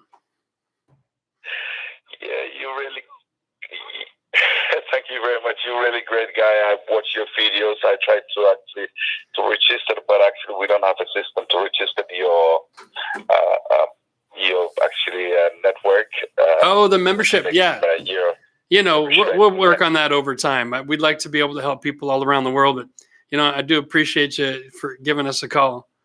You know, that's awesome. Yeah, thank you. All right, my man. Well, cheers to Kennedy and cheers to Somalia. Thank you very much. All right, my friend. You have a good night. All right. Bye-bye. Or morning. Yeah, good. Well, it's 7 o'clock now. Somalia is going to be 6 or 7 hours anyway. So that dude is up at 1 o'clock in the morning calling me. That's amazing. I have no idea where these calls are coming from, Matt. So, wow. Hello, it's Jeff from Home Renovision. Who's talking? Okay, my lips don't work. It's official. Hey, Jeff, this is Morgan from Houston. Hi, Morgan from Houston. Question. You go shoot. I'm here to help. So let's get it on. So it seems like the city of Houston has been telling us not to run our water. Okay. Let the faucet strip. But it's going to get down to freezing again tonight. And I'm concerned. Should I let it run? I mean, I don't know what to do. Yeah. So what the city of Houston is worried about is contamination in the water. And the more people are using the water system, the more contaminants are getting into the system. Now, you got to weigh that out because I don't really know if the city of Houston understands what would have been a better practice for what they're dealing with. But are you in a single-story home? Yes, story. So you've got a copper pipe in your attic as well? I believe I have PVC in the attic. I'm Okay. not sure. I just bought my first home this year. Okay. So they don't really, run down and teach us about everything. The only thing they taught us about the water was how to turn off the irrigation. They make sure you know how to pay the tax bill, though, don't they? Well, yeah, they definitely send the bills. Okay. Did you lose power where you lived? Yeah, we lost power for over 48 hours. 48 hours. Okay. So you guys are right on that edge of getting a busted pipe or not. Well, I have one faucet that went out. I went ahead and ran on the water anyway, just because. Yeah. I would say that I did have one faucet that didn't want to come on, but since it's warmed up during the day, it came on. It just had a little bit of brown running. Yeah. It'll be nasty. Now, here's the thing. It's one thing for you to get ice developing in your pipe. And it's another thing that it gets so cold that it expands and breaks the pipe. Okay. Because water expands when it freezes at a certain point. It has to get colder than just ice. Okay? Right. So by leaving the water running a little bit, it makes it very difficult for ice to freeze, even if it gets below freezing temperatures. Okay? So that is the trick, to leave it running. Now, if the city is saying, please don't run your pipes, wow, I am going to sit back and say, as a homeowner, if it was me, I'll let the city's problem be the city's problem, and I'll let my problem be my problem. And my problem is I don't want my pipes freezing tonight. And so that's pretty much how I would handle it. Okay. All right. Oh, thank you. I feel like it's a double-edged sword out here. I mean, we yeah, like ourselves as well as the city. It's a hell of a thing. Now, there's not much of a chance, just because it's going to go below freezing tonight, that water that hasn't frozen is going to freeze overnight. But this is the last night before it starts getting warmer. Yeah, thank God. I'm not in the mood to take that risk if I live down there. You know what I mean? Right. Yeah, Yeah. one more night, I guess. I'd be like, a few brown drips ain't going to kill nobody. I would leave the dripping water. okay, well, thank you. I really appreciate it. And if they want to send me a bill for saying so, then we can talk about that another day. Yeah, definitely. Thank you for doing this. This is amazing. And I think we all needed this 3 days ago, but definitely grateful for Yeah, I'm sorry it took me so long to figure out that my snowstorm was everybody's snowstorm. We didn't have cell phone service, so we couldn't call you. Oh, I see.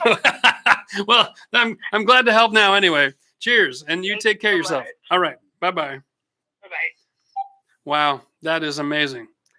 Hey, Paul from Paul Peck Drywall 2. He's in Florida. He doesn't even know about storms. Buddy, are you heading out to Texas to go do some drywall repairs is the question. Cheers, it's Jeff, and we have a wonderful connection. Who am I speaking with? Yeah, it sounds like it. Thank you, Verizon. I'm in Arizona. And, Okay. Just did can you hear me? I can hear you. I'm going to just tolerate some crackling because I'd rather be able to help you with your question than worry about the irritation, if that's okay. All right. All right, go ahead. So here's the thing. I got real, what do you want to say, real brave at my first job. I'm doing a full bathroom conversion from tub to shower. Yes. And I put in the very back wall of the shower. I got through everything. Thanks to your wonderful videos, by the way. Thank you so much. I must have watched each one. I needed it like 2 or 3 times. Well, you're welcome. Yep. So I put in the mosaic brick porcelain beveled tile. Okay. Like 6 or 7, maybe 10, 12 feet to it. And I'm wondering, is there any trick to the routing of that because of those bevels on the edges of each tile, so that I get a good consistent? And also, I was trying to go with the quartz. Okay, so the phone call is actually really horrible. I'm going to give you a quick note here. If you grout and you polish with a wet sponge, then you'll get a great result. For other information, you're going to have to join a membership program because I can't hear you anymore, dear. I'm sorry. Yeah, that is brutal. Yeah. If it was storm related, I would tough it out. But guys, like if you're going to call about, what the crisis. Yeah, just talk about it. I'm really, this is already going to be exhausting. Let's not have me answering bathroom renovation questions tonight. Okay. I'd appreciate that. And she sounded like she was sweet and just needed some help. But if you are sweet and need help, join the membership program. Send me pictures. Ask me questions on our forum. My God, my lips are going to break. All right. One more time. All right, here we go. Hello, it's Jeff from Home Renovision. Who am I speaking with? Hi, this is Duffy. Duffy. Yeah. Duffy, where are you from, bud? I live kind of near Corpus Christi, a little bit south in a kind of small town. Okay. And did you guys lose power out there too? Yeah, most of us were out of power for going on 3 days. We just had power come back yesterday, late afternoon. Okay. So the house is warmed up again. You're back up to like 68 or something? Yeah, we got like 68 around there. Okay. All right. So did you have any floods? No floods, no issues. I dripped my pipes. There you go. Prior, just to. Can I ask you a question? The pressure. Was anybody down there advising people to do that? Or is it just a select few who've been around the block a few times, who've been there, done that, who knew better? Yeah, there was some official communication, and that's actually what I'm calling about, is that they're advising to close your pipes because they need help with metering the pressure for the city and slowly reopening, because the plant has lost power, which in turn caused the pumps to have the entire city lose water pressure. Yeah, I get all that. and I get that there's a lot of homes that are actually without residents that still have water on, that are probably have blown pipes. The best thing the city can do right now, if they want people to not use water, would be to put out workers to go around and just use the key and turn the water off at the street. Yeah, I tried doing that, but mine's locked. Yeah. I have a home shut off, so I shut that off. Okay. But I opened it up because they're saying that we should be getting water sometime later today is what they're expecting. Yeah, so it's a tough thing. I mean, I can't tell anybody one way or another what to do. It's going to freeze again tonight. Yeah. Right. And so I'll let everybody make their own individual decision. But if you're in a place where you got hydro, and you're concerned about pipes in your attic freezing tonight, then I would say the best option for one day would be open up your attic hatch. Let the warm air of the house enter into the attic tonight. And then you can comply with the city's desire to not have running water. Yeah, it's just like right now while we're waiting for water, I wasn't sure if it's the best decision to just kind of leave some faucets open to help when the pressure starts rushing back into your home. Can that be problematic? Or should I just leave everything shut off, or should I go and do the home shut off from the outside and leave that shut off and just wait? Yeah, it sounds to me like when the city turns the pressure back on, it's going to be a gradual build up again. So you're not going to have like a power surge like electrical, right? That's not going to happen. Yeah. They're going to go from 10 to 20 to 30 to 50 psi and so on and so forth. So I don't see that being a big issue. And they'll have to do like that on purpose, just because there's going to be a lot of people who would get surprise bursts of weakened conditions that didn't break yet. And they'd be like round two, right? But yeah, I think if you've made it to this point and you're past the power problem and you have no leaks, then one more night, pop your attic hatch, keep the attic area warm enough that you don't have to risk freezing, and comply to the city if you can. And if you can go to sleep and feel good about that, and throw $30 or $40 of power through the roof, then it's only one more day, right? So maybe if I just leave like one to kind of relieve like some pressure or some just something for the water that might still be in the pipes, and then once I see some pressure come back, I can just kind of leave it dripping or something, at least one maybe. Yeah, the other thing you could do is you said you had your own valve in the inside of the house? Yeah, I have a shut off for the whole house. Yeah, so turn it all the way off, right? And is it like a quarter turn or like a 3 or 4 full turn kind of deal? Quarter turn. Quarter turn. So then go back and open it up an eighth. And you'll hold back enough pressure there when the city comes back online. Excellent. And you can leave all your faucets closed and comply and protect them from a sudden burst if it happens. Thanks, Jeff. All right. Cheers, man. All the best to you. Appreciate it. All right. All right, bye. There you go. We're saving the Texans one home at a time. Oh, my goodness. Yeah, electricity, power. So what is it? Down in the States, do you guys call it electricity or power? Is it just power or is it electricity? Is it hydroelectric? That's kind of silly. We call it hydro up here because most of Ontario is powered by the Niagara Falls for the longest time. So could I say hydro-cutted instead of electrocuted? Hydrocuted? Oh, my Lord. Yeah. Okay. That's it. Make fun of the guy from up north. That's all right. I can take it. I'm a big boy. Look at that. Stopped ringing. Oh. There are officially no more people in Texas with a problem. Now, that's actually not even funny. All right. What I'm going to do is I'm going to put it back on the charger. Maybe that might have something to do with it. Well, it's not completely dead, but it looked like it needed a bit of charge. We'll do that for a few minutes, and let's get back into the chat. Oh, wow. We need the guy, Kennedy from Somalia, to call in again. Yeah, that was cool. Not too often. Actually, that's the first time I've been on the phone with someone from Somalia.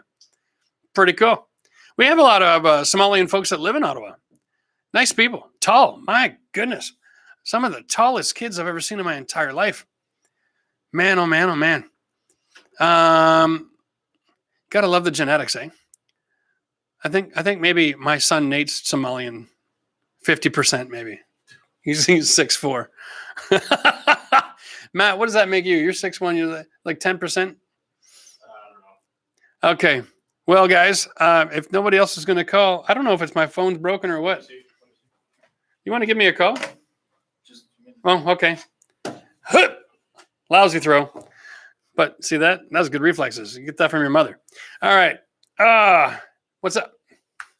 I'm gonna give you a call. Give me a call. See if this thing works. Maybe I unplugged something by accident. I don't know.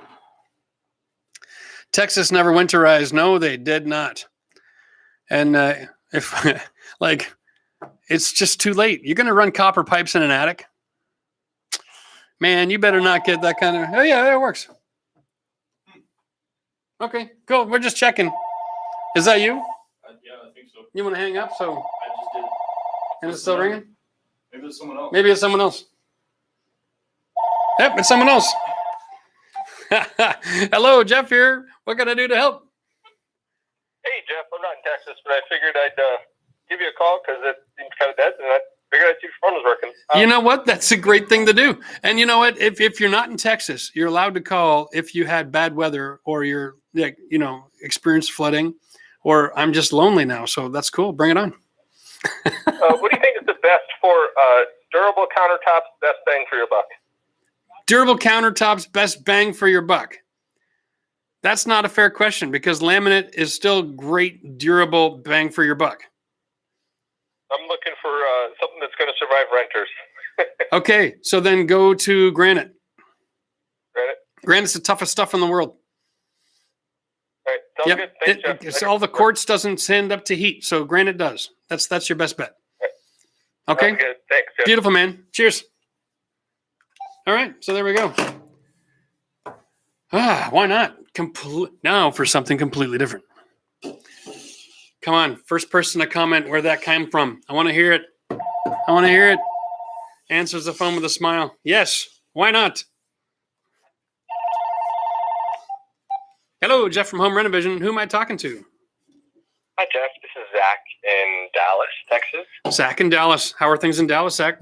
They've been better. Say that, right? Okay, so relatively speaking, how are things tonight?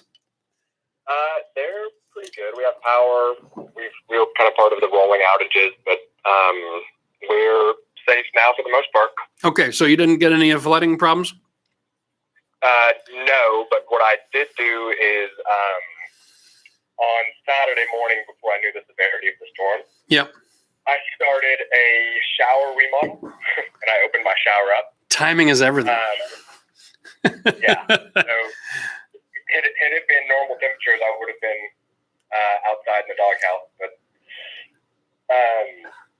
so in my rush to get things closed back up, I used Schluter board. Yeah. And I cut out a niche, but what I didn't do is use a Schluter niche, like a prefab niche. Okay. So I Schlutered around the edges, used Schluter board around the edges, but it's sheetrock on the back. Yep. So should I just red guard on the back of? Can I red guard on a sheetrock and then kind of get red guard on a Schluter board? Will that work? No, what I would do is I would go to a local supplier that has the Schluter Curdy membrane.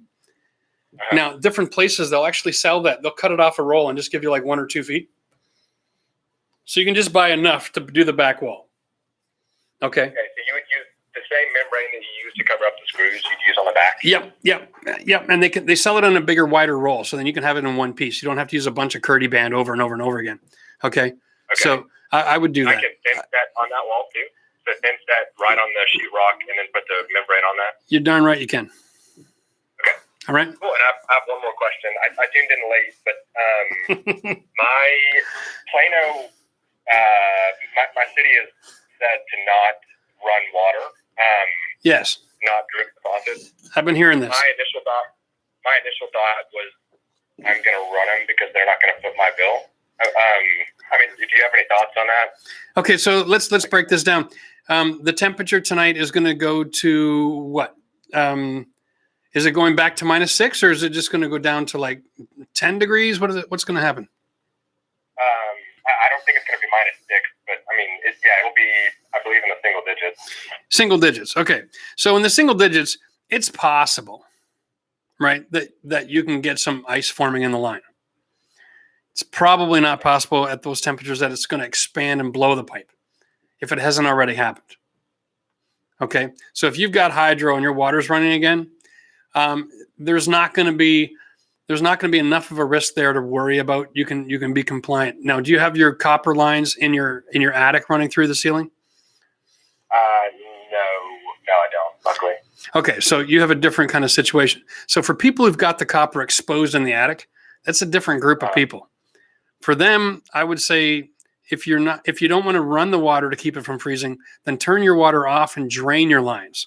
That's another way to be compliant for their order. Okay. Okay. But if you don't have your copper pipes in your attic, one more night and you've got heat going, I wouldn't worry about it. I would just turn off the water and go to bed. I wouldn't lose any sleep. Okay. All right. Awesome. All right. Thanks for your help. Sweet. You're welcome. All the best to you guys. Cheers. Yep, thank you. All right. Wow. Texas tonight is 28. Yeah. So that's 28 degrees ain't bad. It's just a little below freezing. If you got heat, you're fine. If you don't have heat, it's a continuation of your problem, then continue to drip your lines and to hell with what they say. All right. Hello, Jeff from Home Renovision. Who am I talking to? Hey, Jeff, it's Casper from Chicago. From Chicago. How's the weather in Chicago? I guess it got a little colder than normal, eh? Whoa, man, it's miserable. It's 20 Celsius. Yeah, right? Yeah, it's bad. It's bad. Yeah, it's bad. It's gonna get better next week, but it's bad. See, the difference is in Chicago, you guys knew cold was coming, so you built for the cold. Well, yeah, you get used to it, but you're always like, you're never happy about it. No, you're always miserable going outside. That's for sure. Right. Well, what can we do to help you out? Yeah, so we got new roof put in about 2 years ago, and I still get ice in the roof. I got like 2 feet of snow on the roof that I got to get rid of. Yep. Then in the gutters, gutters are full of ice, and there's probably like 3 to 4 inches of ice on top of the gutter. Yep. And I'm not sure if there's like the roofers did a bad job or like what's going on. Why am I still getting damage even though I have a new roof? Okay, so let's just break this down. Ice damming is not the roofer's responsibility. Okay. They have membrane that they can put on the roof to protect your house so that when the ice starts to melt, the water doesn't melt and enter into the attic and come into your ceiling. That's the ice and water shield. And in most codes in areas like Chicago, it's code for the first 4 feet around the perimeter of the building. Yeah, and they did that. They put the there you go. black tar. So that's their due diligence as far as following the rules with the roof. Now, lots of roofing places are suggesting to put a membrane on the entire roof now, just because the more wild the weather swings from one side to the next, the more unpredictable weather we're getting exposed to during the course of the life of a roof, because they're making roofing to last 25 or 50 years. So they're being a little bit more careful. Now, the best way that you can deal with your ice damming, because it's going to be related to the construction of your home, is you can put on an electric heating cable and just put the cable looping up and down the last 2 feet of the roof and run a wire right down the gutter. And you can avoid ice damming altogether. Entire winter long? Yeah, what it does is the guys that I worked with, what they did is they'd set that cable up so it would turn on 1 hour. Every hour it would turn on for like 10 minutes. All right? And that's it. It was on a timer. So every hour it would turn on for 10 minutes. And that's all it took to keep the ice from forming. Put it up like once a year, or is it more permanent? No, it gets clipped on. It stays on the roof the whole year. Oh, I see. Once and done. Yeah. And it's a permanent solution to a problem like that. Now, ice itself doesn't hurt your house, okay? But it can be dangerous if it's over walkways and door entrances and stuff like that. So you can just get cable. It's very cost effective. You can actually hire, most roofers will be able to swing by and drop that in. They're in and out of there in about an hour or so of being on a ladder. And that's really reasonable. Okay? So that's the way to go. That's my go-to. It's a solution that works all the time, and it only costs you an extra $50 or $60 a year in power. Did I say that right, Matt? I'm getting in trouble tonight because I use the word electricity and hydro. Anyway. I'll look into that. that then. Yeah, check that out because it's a staple up here in Ottawa where we live. Everybody uses it because just too cold, and you're going to want to win that race. That's the best way to do it, and that'll also extend the life of the shingle down there too, right? And that's worth its weight in gold if you think about that. Right. Cheers. All right. Thanks a lot, man. All right. Thanks for the call, bud. Bye-bye. All right. Hydro is Canadian for electricity, but Americans call it electricity? Okay. I'll start using the word electricity then, not power. Got it. Hello, it's Jeff from Home Renovision. What can I do to help you out? Hey, I had a follow-up question. For my parents in their attic, they have copper lines, I'm pretty sure. Okay. Instead of going to PEX, would it be feasible to turn that into a heated space to prevent future freezing? Yeah, you can, but you can only prevent future freezing if you don't lose power. So the uniqueness about this storm is that when it came with ice, and it knocked out all the hydro lines, all the power, the electricity lines, we'll call them. How's that? And so that became the problem. It wasn't the presence of the cold. It was the complete lack of available heat source that became the issue here. So that's a real extreme way to look at solving a problem that if this happened again, even insulating the attic isn't going to save you any trouble.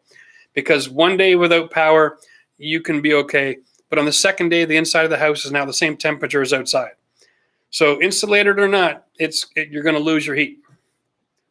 Right? Okay. Okay, so yeah, I wouldn't start investigating that line of attack unless you were also going to consider a secondary power supply, like having your own solar power and battery power that ran a heating system in your home. But that's a lot of expense. We don't even do that up here. Where we're from, when we get a storm bad enough it knocks out our power, we just suck it up and sit in home and freeze for a few days and we get over it. That makes sense. Another question with insulating an attic. Yeah. In your video, I think you not spray foam. You did the blower foam. I don't know what it's called offhand. It's a blown-in cellulose. Yeah. Is there any issue if there's a furnace up there? So is there something that you should do to prevent that going into the furnace, or? Yeah, you got to be a little bit careful, right? Like adding more insulation in the attic. There is pros and cons. Like if you're going to have equipment up there and you want to add more R value to your ceiling, then you have to take a look at actually making a platform and lifting your equipment up so it's not sitting in the insulation, right? Because it needs to actually vent and breathe, and it's going to generate heat and all that sort of thing. So it's something to consider. Talking to the company that does the maintenance on the unit and say, hey, if I wanted to add another 6 inches of insulation, is there any consideration for this particular unit in my house? And they'll be able to answer that question better than I could, I'm sure. Okay. All right. Beautiful. Makes sense. Thank you so much. All right. Cheers, man. Good luck. Yep. See ya. All right. Well, listen, it sounds like we got enough for the questions about what to do tonight that everybody's out doing it. I might have to turn the phone off here. We'll see. Hello, Jeff here. Who am I talking to? My name's Steve from Plano, Texas. Hi, Steve from Plano. What's going on down there, buddy? Oh, just trying to survive the cold. Yeah, you'll make it. It's only one more day. Oh, yeah, we're doing fine. You might lose a couple of toes, but you'll be okay. We will be. Just kind of a question. Well, I did have a little bit of ice under my kitchen sink. Mm-hmm. Not ice, but the water pipe there froze just a hair. Yep. It wasn't a big deal. I just put a 100-watt light bulb, and that solved that problem pretty quick. Sure. But when I was kind of playing around out there, I've got an outdoor faucet right on the other side of the brick. Yes. And there's a lot of air coming through underneath there. I don't really want to use like that good stuff or something like that to insulate it, because if I ever have to pull out the bib or something and replace the bib, which actually is replaced probably about a year ago anyway. But if I have to replace it, I don't want that good stuff, whatever you call, all in there. So you're talking that expansion foam stuff, right? Yeah. You don't want to put that in there. Put it in there. Well, I tell you, hose bibs, if you buy a hose bib and it's got a shutoff valve that's interior, designed for inside the wall, if you get cold weather and you've got it closed, and then you drain the water that's left in the pipe, you're fine. Even if you got a bit of an air leak issue, you're fine. But if that air leak is blowing all the way into the wall, and that cold air is reaching in behind the shutoff, and then that can bust that pipe. So having a little bit of expansion foam there isn't going to hurt. And I'll tell you the secret: when you want to rip that pipe out one day with expansion foam, it would be really difficult to pull it straight out, but you'd have no problem turning it and breaking it loose. Sure. Okay. So it's probably better to insulate than not. Okay, so use that stuff. Yeah. Great stuff there at home to insulate all that up. Little expansion foam ain't going to hurt. Is it a brick facade or? No, it's a real brick, but we don't have. It's all inside the piping's all inside, coming down from the ceiling. Unfortunately. Yeah. But there is no shutoff valves, internal, like I've seen on some of your other videos. No. Yeah. Shutoff valve, and then you can drain it. Sometimes the only thing you got is the shutoff valve at the street.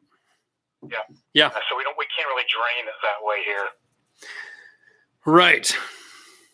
Yeah. It's a little bit different problem. You know what? Water off at the back, and that's all you can do. I'm going to suggest that you go. Have you checked out Matt Risinger's channel? I've heard of him. I don't recall. I'm not sure. He teaches a lot of best practices, and he's a contractor in Texas. And he's got a product that he uses for his hose bibs down there that are a lot better for this kind of varying weather. All right. And so he'd be worth checking out. Go to his channel and just search for the hose bib. And then those video options will pop up. And you can take a look at that product. There is a technology out there that has a quick release lock. And it really does isolate the water from the cold weather a lot better than a traditional faucet.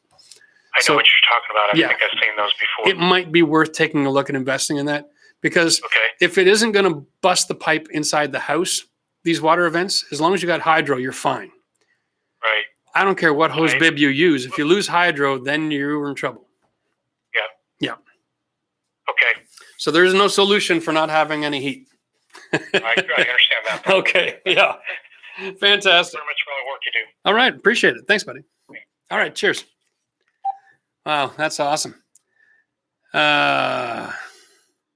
What's going on in the chat, kids? Here we go.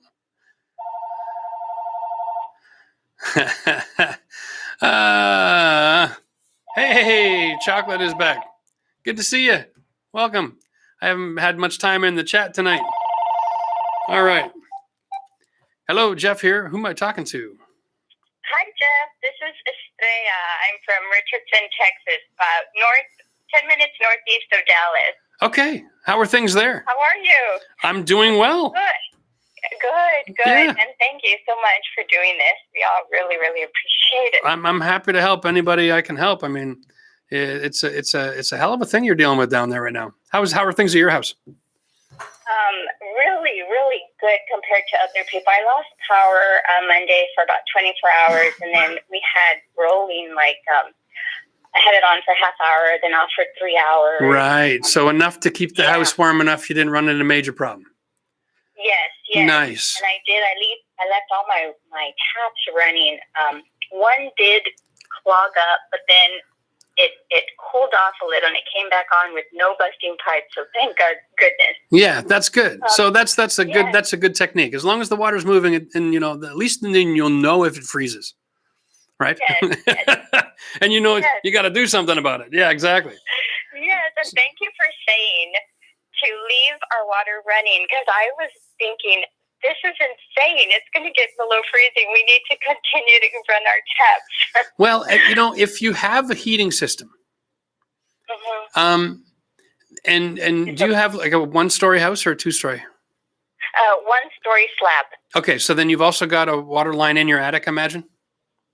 Yes, and that's what I was going to ask you, because I went up, I tried to winterize, I put, insulation on all the pipes outside, and up in the attic where my heater and AC is upstairs, I insulated that main line, but there was a copper line that was hot to the touch, so I didn't insulate that. But now I noticed when the power came back on, cold air comes through the vents, right? And then it gets hot, and I didn't know if maybe there was damage to the unit? Yeah, so I would say that whenever you're worried about the performance of your water system, if you don't have rain, you don't have a burst pipe, that's just going to be good enough. Okay. Don't overcomplicate the situation. Now, as far as the city saying, please don't use water tonight, because it's the last night, it's going to be cold. And I understand I gave the advice that one lady, I said, maybe leave it on. If you have hydro, okay, I'm sorry, if you have electricity, if you got electricity, then my advice would be just pop your attic hatch for one more night so that you have a heat source in the attic. The hatch from, like, I have one in my garage. That's how I access my... Okay, so yeah. Hatch. So your garage doesn't have a heat source then? No. Mm-mm. Interesting. Yeah, I pull down this wooden ladder and I climb up it. Right, gotcha. My attic. The other option would be to leave a door open to the garage so that heat from the house can go into the garage. It'll go to the ceiling and into the attic. Okay. And that way you can have a little bit of heat up there. It's kind of a wasted bit of money, but it's only one night. And that way you can comply and also have a little peace of mind that there's heat going into the attic so that your pipes won't freeze. Okay, perfect. If that helps, then you can be comfortable and compliant at the same time, knowing you've done your thing. Okay. All right. Wonderful. Yes. All right. One other question. Sure. Shoot. I am in the middle of remodeling my home, so I ripped out all the flooring. So I have cement and I have wood. It's hardwood, solid hardwood, sitting throughout all my house because you're supposed to wait, right? But the temperature dropped way below 50. Yes. And it says it shouldn't reach 50. Right. I have like 96 boxes. Do I need to return these boxes, or would they still be good? It's wood. Yeah. Wood is used to getting cold. Okay. The secret is once you get your temperature back to normal, then start your climatization clock all over again. Oh, okay. Okay. And so that's what, 3 to 5 days, depending on the manufacturer? Yes. Yeah. So just follow that. Make sure you've got 24 hours of normal temperature. Okay. And then start your clock all over again, and don't cheat because it can be really traumatic. Wood is the one material that reacts more to change in temperature than any other material that goes in your house when it comes to flooring. So you best to put it directly on my, I have a cement slab, or should I do the plywood? No, I think there's installation techniques for using adhesive, right? Okay. I think you're fine with that, but just make sure that you've brought it up to the right internal temperature so that the wood is finished expanding to what the average temperature of that home is going to be throughout the entire box and the entire stack. Because if you have a lot of boxes and you don't stack it so that air can get in between the boxes, it can take longer to climatize as well. Oh, okay. So how you stack it is just as important as how long you let it sit. Okay. Okay. Wonderful. So if you're not sure if you got it stacked right, you can always contact that store and send them a picture with your phone and say, this is what it looks like. Is that okay? And how long should I wait? Okay. All right. Because then at least you got somebody you can call and said, I got the text right here. You told me to wait 5 days and I did. So if there's a problem, you got someone to call. I have proof. You got it. Always have that. Always have that in the back pocket. Thank you. You're welcome. And you all stay safe too. Well, I'm sure we will. It's too cold to go outside up here, but at least our pipes are inside the house. Good. All right. We're learning a lot as Texans. Well, let me tell you, we get the occasional summer up here where we get some of your weather, and our houses aren't really built for that either. And it's just really interesting how everything gets so extreme. But yeah, cold's brutal. If you're not built for it, it's really dangerous. Anyway, you take care. Good luck with all of your friends and family and neighbors down there. Thank you. All right. Have a good night. Bye-bye. Bye-bye. Wow.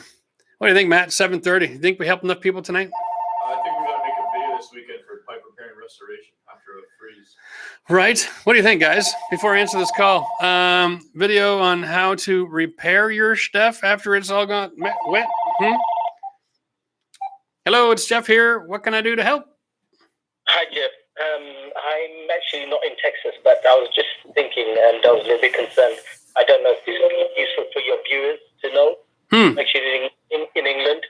Okay. If there is a flood in a house, so there's a lot of water, what's the chances of getting electrocuted from that water which is going all over the place? What's the danger there? You know, it's actually really quite low. All of our electrical in North America has got a ground on it. And so it's not all that dangerous. And all of the electrical comes to the house raised off the ground. And all these houses in Texas are actually on slab. And so they don't have water or electrical power. They don't have those wires running along the ground. They're all about a foot off the floor. So it's actually really low. Okay. Yeah, it's an interesting question. But like in old basements, like with knob and tube wiring, yeah, then it's really high.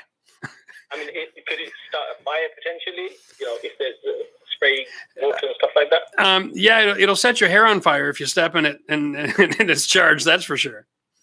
But but then you're more likely to blow the breaker if they have a breaker. But if it's an old knob and tube, then that's just dangerous all the way around. I mean, is it because you have 110 voltage as opposed to like 240, which we have in England? No, 110 will still kill you if you step in it and throw a toaster in a tub or something. It's still dangerous, but it's the way that we wire that it's grounded out, so it's not an issue. But I do appreciate your concern. Well, thanks so much. All right. I do watch your program now and again, and I'm sure you're doing a very, very good service for everybody. I really want to say to everybody that, to appreciate what you're doing, and there's countless people that are probably benefiting from listening to your advice because, not draining and not switching off the outside valve. And for some people, it might be too late because their valves might be frozen now. This is it, but at least knowing how to move forward and how to test your system. And then, like, the best advice I got is if you do find yourself flooded out and you've got bust pipes, don't try to solve the problem on your own. At that point, just get the water turned off, walk away, because it is so exhausting putting up that kind of fight. The last thing you need to do, and I tell this on most homeowners, half the homeowners in America are over the age of 55 or 60. Right? These are not the folks that we want to put in a 10 or 12 hour day trying to mitigate a water flood, right? Just leave it for the insurance company. Take your time, collect your valuables, and get the hell out of there and grab a hotel. Yeah. If you get injured, you can't even go to the doctors now. Well, this is part of the problem, right? So you got to take care of yourself first and the house second. Yeah, definitely. All right. Cheers. Thanks for the call, bud. Good evening. All right. Good evening. Bye-bye. All right. Matt, I'm feeling like I'm getting kind of tired. I want somebody to call me who's got like real problems I can solve. How's that? That's kind of disgusting, isn't it? Hello, it's Jeff. What can I do to help? Hello. I live in.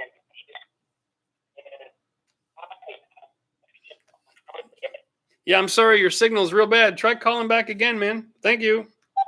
Wow, I couldn't hear a word. That's crazy. I wonder if that's a cell phone. Hello, Jeff here. Hello.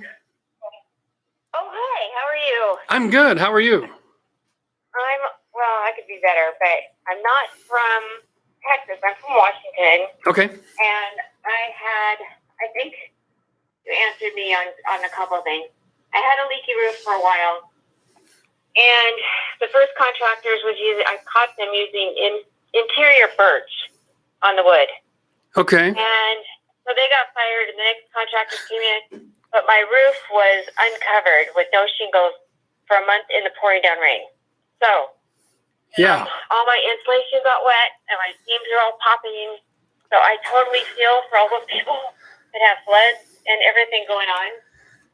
And I'm wondering, they took the insulation out of the attic. Yep.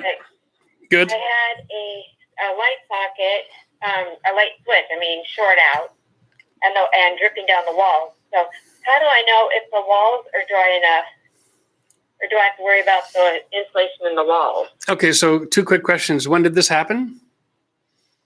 This last month. Okay, and what's the age of the home? 74.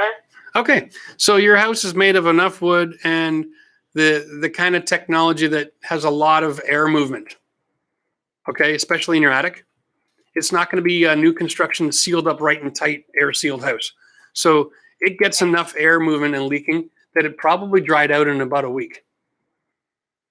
Okay, I had a dehumidifier up there. I just took it down yesterday. Yeah, I wanted to put the insulation in right away, and you're going to be fine. Okay. Yeah. So I don't have to worry about the drywall or anything. Did you have water staining on the drywall and the ceiling? Oh yeah. How much? Ceiling in my living room. I put a tarp down in my living room because I thought my ceiling was going to cave in on me. Okay, but it didn't quite get that far. Okay, so if your ceiling didn't collapse, then you didn't have enough water that you should be worried about it 4 weeks later. I think you're going to be okay. Okay. Now, just to be sure, if you want to test, you can always call up a restoration company in your area and ask them if they can come out and test the moisture content in the wood in the attic. They'll have a meter that they can bring out and poke in the wood, and they'll tell you if it's dry enough that you can go ahead and close up. So I actually bought one of those meters. Okay. They work pretty good. Yeah. Okay. Okay. So then if you bought it off Amazon, that's another thing you can do too. And just go use that for peace of mind. But after a few weeks, you should be fine. And it'll be the same for everybody down in Texas and those areas. You know, if they got a lot of water in their house, after about a week of the right temperature and air moving, everything will be dried up enough that they can start closing up again. And that's a normal expectation. Oh, good. Yeah, okay. I feel for them. Okay, yeah. Thank you so much. Hey, you're welcome. Okay. Okay. Cheers. Bye-bye. Okay. Here we go. Tina Michelle, calling Texas. Bum. All right. Hello, cheers. It's Jeff. What can I do to help? Yay, I got through. This is Michelle, and I'm in Texas. Michelle, it's nice to hear from you. And for everybody watching, this is Miss Tina Michelle from Texas calling. She's a member of the channel. What's going on with you down there? So we have had power off and on, but our house has been warm, and we've had dripping water. Yes. The pipes were doing good, but today, because the city of Austin is having water issues and burst pipes and homes bursting everywhere, we are not getting water from the city to our house. Yeah, they probably pretty much dried up. Right. I'm concerned. I'm hearing different things. Some people are saying turn off the water heater. Some people are saying it'll cause a fire if it's on. Some people are saying don't turn off the water heater. Okay, so you have an electric water heater? We have a gas water heater. You have a gas water heater? And you've got power? And you have gas supply? Yes. So the concern is there any water in the tank? Yes. Aha. How long are they expecting to be without water in the house? They're guessing the earliest is tomorrow that we might get water back. You know what? If for that, I would turn off the hot water heater. Why not? You know, sometimes when you have these kind of trouble, you just got to go. You got to just live like it's 1930 and just go 3 days without a shower. I don't like Little House on the Prairie. I appreciate that, but if you do you have an overflow valve on the top of the hot water tank? Like if you were like a pressure release valve? That would be a husband question. Okay, like if you have a little white plastic tube coming off near the top of the tank and it goes down near the ground, and there's going to be a little metal valve or something on it, and you can use that to take out extra water, right? Okay. So if you open that and water comes out, your tank's full, don't worry about turning it off. Just try your best not to use hot water. Okay? Yeah. And should we turn off the city water, go out to the street and turn off that line? I wouldn't worry about that. One night with this temperature, if you still have power, then you're not going to have an issue. Okay. You don't have to go to that extreme. You made it this far without turning it off, so I wouldn't have to worry about that. That's more advice for people who have lost their power and aren't going to get it back. Because when the power does come back and the city does start heating up homes again, those people are going to have their blown pipes thaw, and that's when they're going to have their flood. So you'll have people 2-3 days from now having floods. Okay. And so that's the advice for them. If you've left your house unattended, then go turn the water off and then wait for it to warm up. But for you, you've had rolling power and you've had some heat, so I think you're good. I think you're going to be able to go to sleep tonight and not worry about it. But good advice. If the city is having water supply issues, then turning off your hot water tanks is a great idea. Okay. Oh boy, right? Thank you so much. I appreciate your help. Hey, you're welcome, and all the best to you. I hope you guys deal with your supply chain issues and fresh water issues and food issues and oh my. Just I know. You were there for the hurricane? Yeah. Okay, so you've been there, done that. You know what the drill is, right? Yep. It's going to be very similar.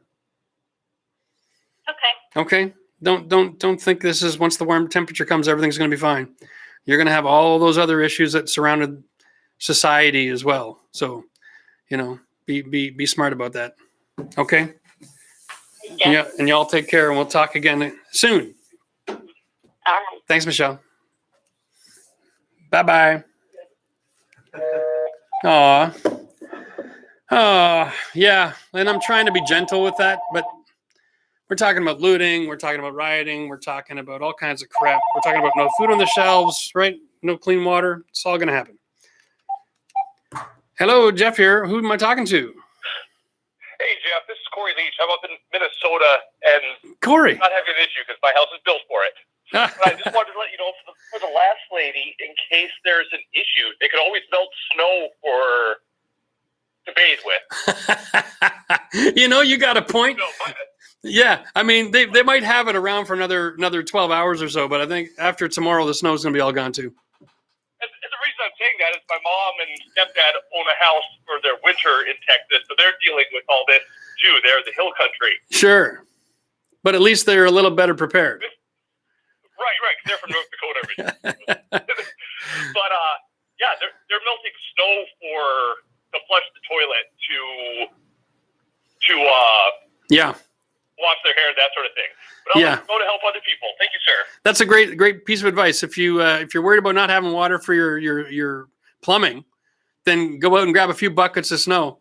Use cottage rules, right? Only flush when you absolutely have to. Yeah, for sure. Absolutely. And hopefully another 24 hours, the city will have water pressure reinstated, and then that problem will go away. Absolutely. All right. Well, thanks for the call, Corey. Appreciate the tip. All right, man. Take care. Cheers.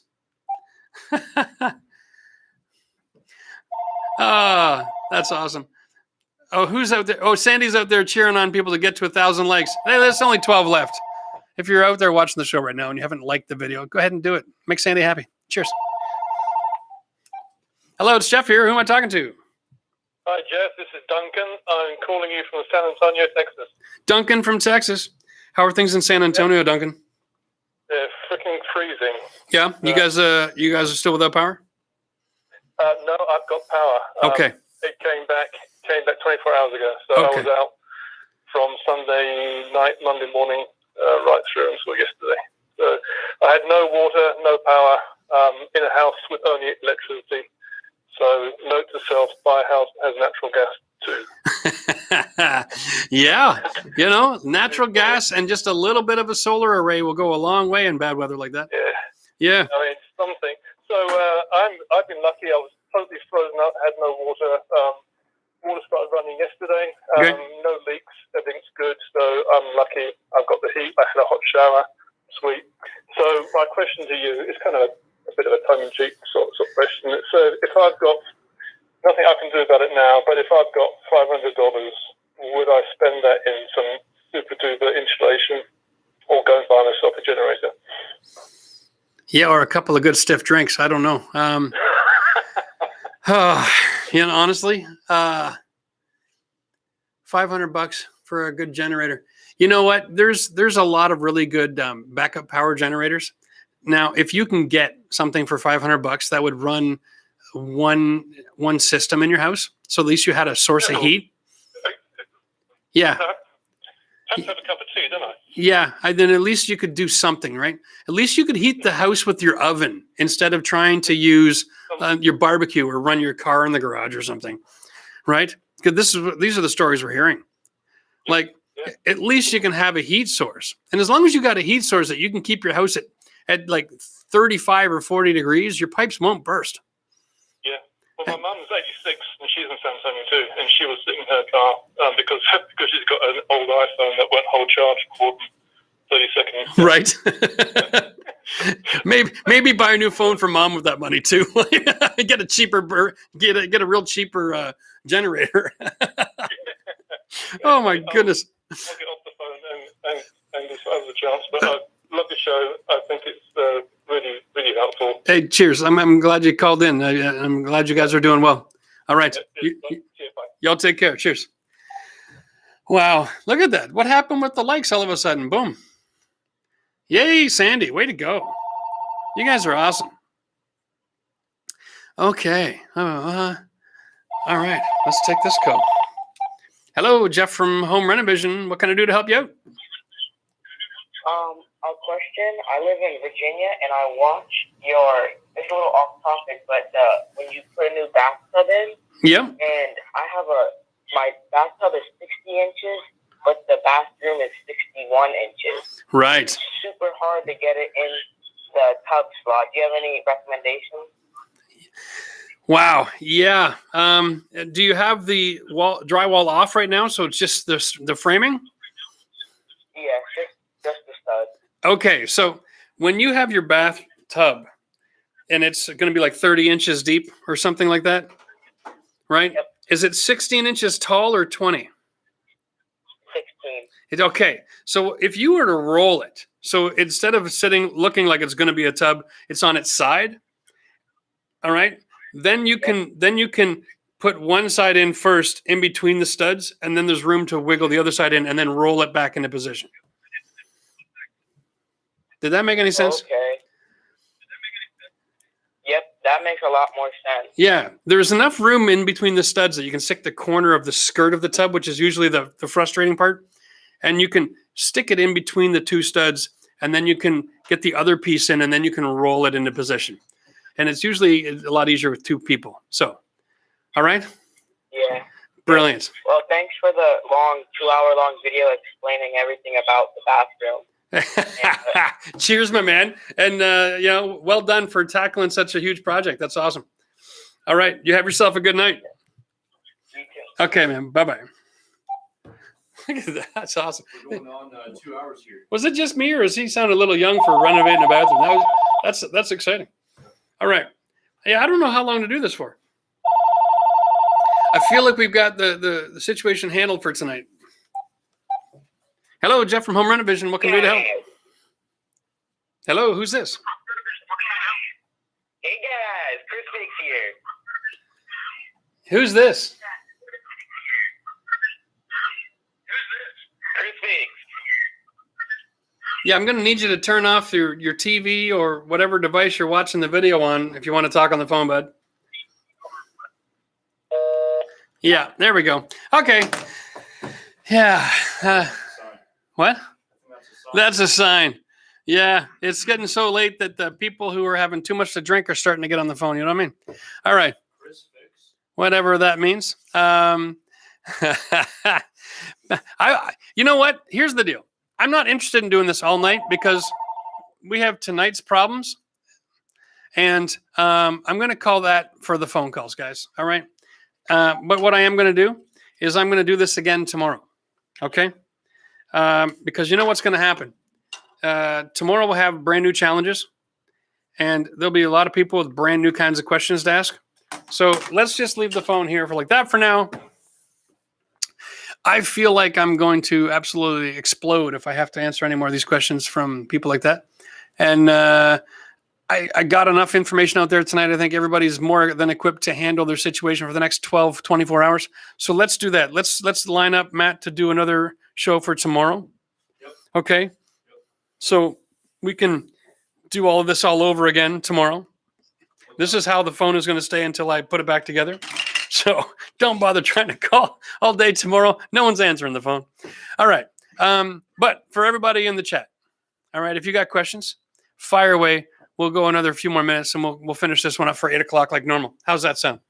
In case I've missed all of the questions in the chat. If I didn't get to your question and you're in the chat, now's the time to ask. We're all caught up. We're watching the new stuff.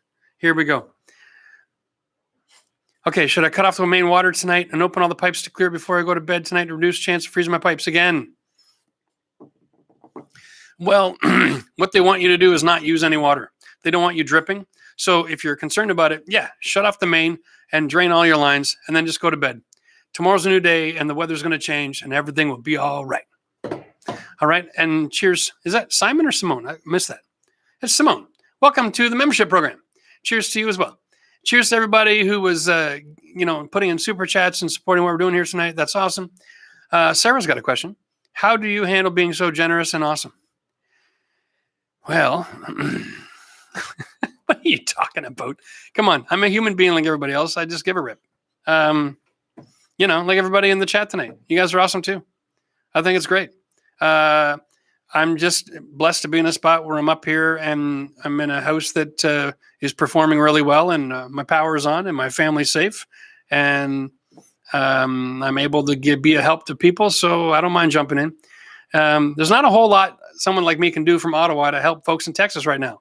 So sharing experience and being there to answer some questions and clear up some mud, because there's always so much communication that's miscommunication. And everybody's situation can be just a little bit different. Hey, and cheers to another member, Abnux. Interesting. I get a kick out of all of these names. All right. Anybody else got a question before we head out? Because I'm starting to talk a little funny.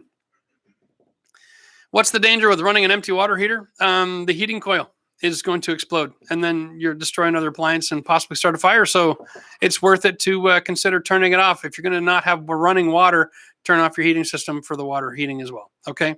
Flip the breaker, whatever you got to do. All right. Turn the gas knob. If it's off, it's off. It's just nice.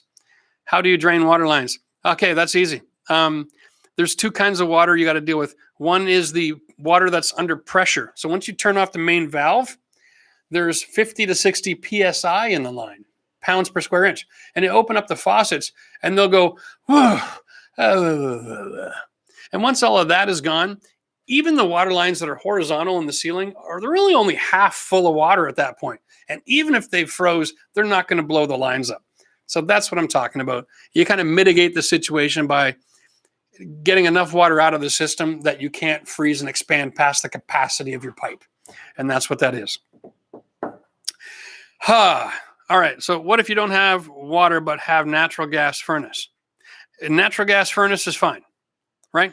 But if you've got a natural gas hot water heater and you've got to have the water off according to city bylaw tonight, then just turn off the hot water heating system on that tank and leave the furnace running, because each of them will have their own shutoff valve for the gas or the electrical for the thermostat system. You can drop the breaker on that as well. That's an option too. All right. Glad we were some help tonight. Wonder Bread is asking, can PEX withstand any expansion from freezing? So essentially bulletproof. Yeah, within the confines of places you can live on Earth, yes. It is that good. Okay. I'm glad it was helpful. I'm hoping, if we could save just a couple of families from having a major disaster because of a mistake, it was all worth it. Just a couple of hours, no big deal. All right. Thanks everybody for jumping in the chat and for hitting the like button and for being there for each other. We will try another stream another time. Cheers, Victor. Welcome to the Money in the Bank crew. We'll do another chat tomorrow night and see if tomorrow has new challenges that people need help with. And maybe even going into next week, we'll take a look at doing a fundraiser live chat and maybe throw it on a few videos that are coming up. But let's get everything organized. Let's get the cities organized. Let's get FEMA in there. Let's know. Let's get proper information for where the proper scenario to be funneling money is going to be actually helpful. I don't want to start collecting cash to help people out if it's A, not needed, or B, is getting directed in the wrong place. So we'll see. Wow. Isaac, cheers, man. Welcome to the club. Anybody else got another quick question? I'm going to give you another 4 minutes. How's the hot tub going? It didn't get finished in time and we got snowed on. So we're waiting for that until the spring, and I'm miserable because of it. But hey, welcome to COVID. Renovating in COVID, right? You can't get parts. You can't get labor. This is the way it works. Even I need help on occasion. I'm not afraid to admit it. Okay, so good night, everybody. Thank you. It's Scott. Cheers. Thanks, Greg. Thank you, Sandy. Thank you, Michelle, for helping out tonight as well. Thank you to all of the people who are making this possible and being there to cheer us on. I'm going to go home and get some rest. We're at it again tomorrow. Still trying to finish off the renovation in my bedroom at the farmhouse. So excited. COVID reno blues. Yeah, 19 projects, 95% done. Love it. That's the story of my life. All right, cheers, everybody. Good night. And don't forget to keep your stick on the ice.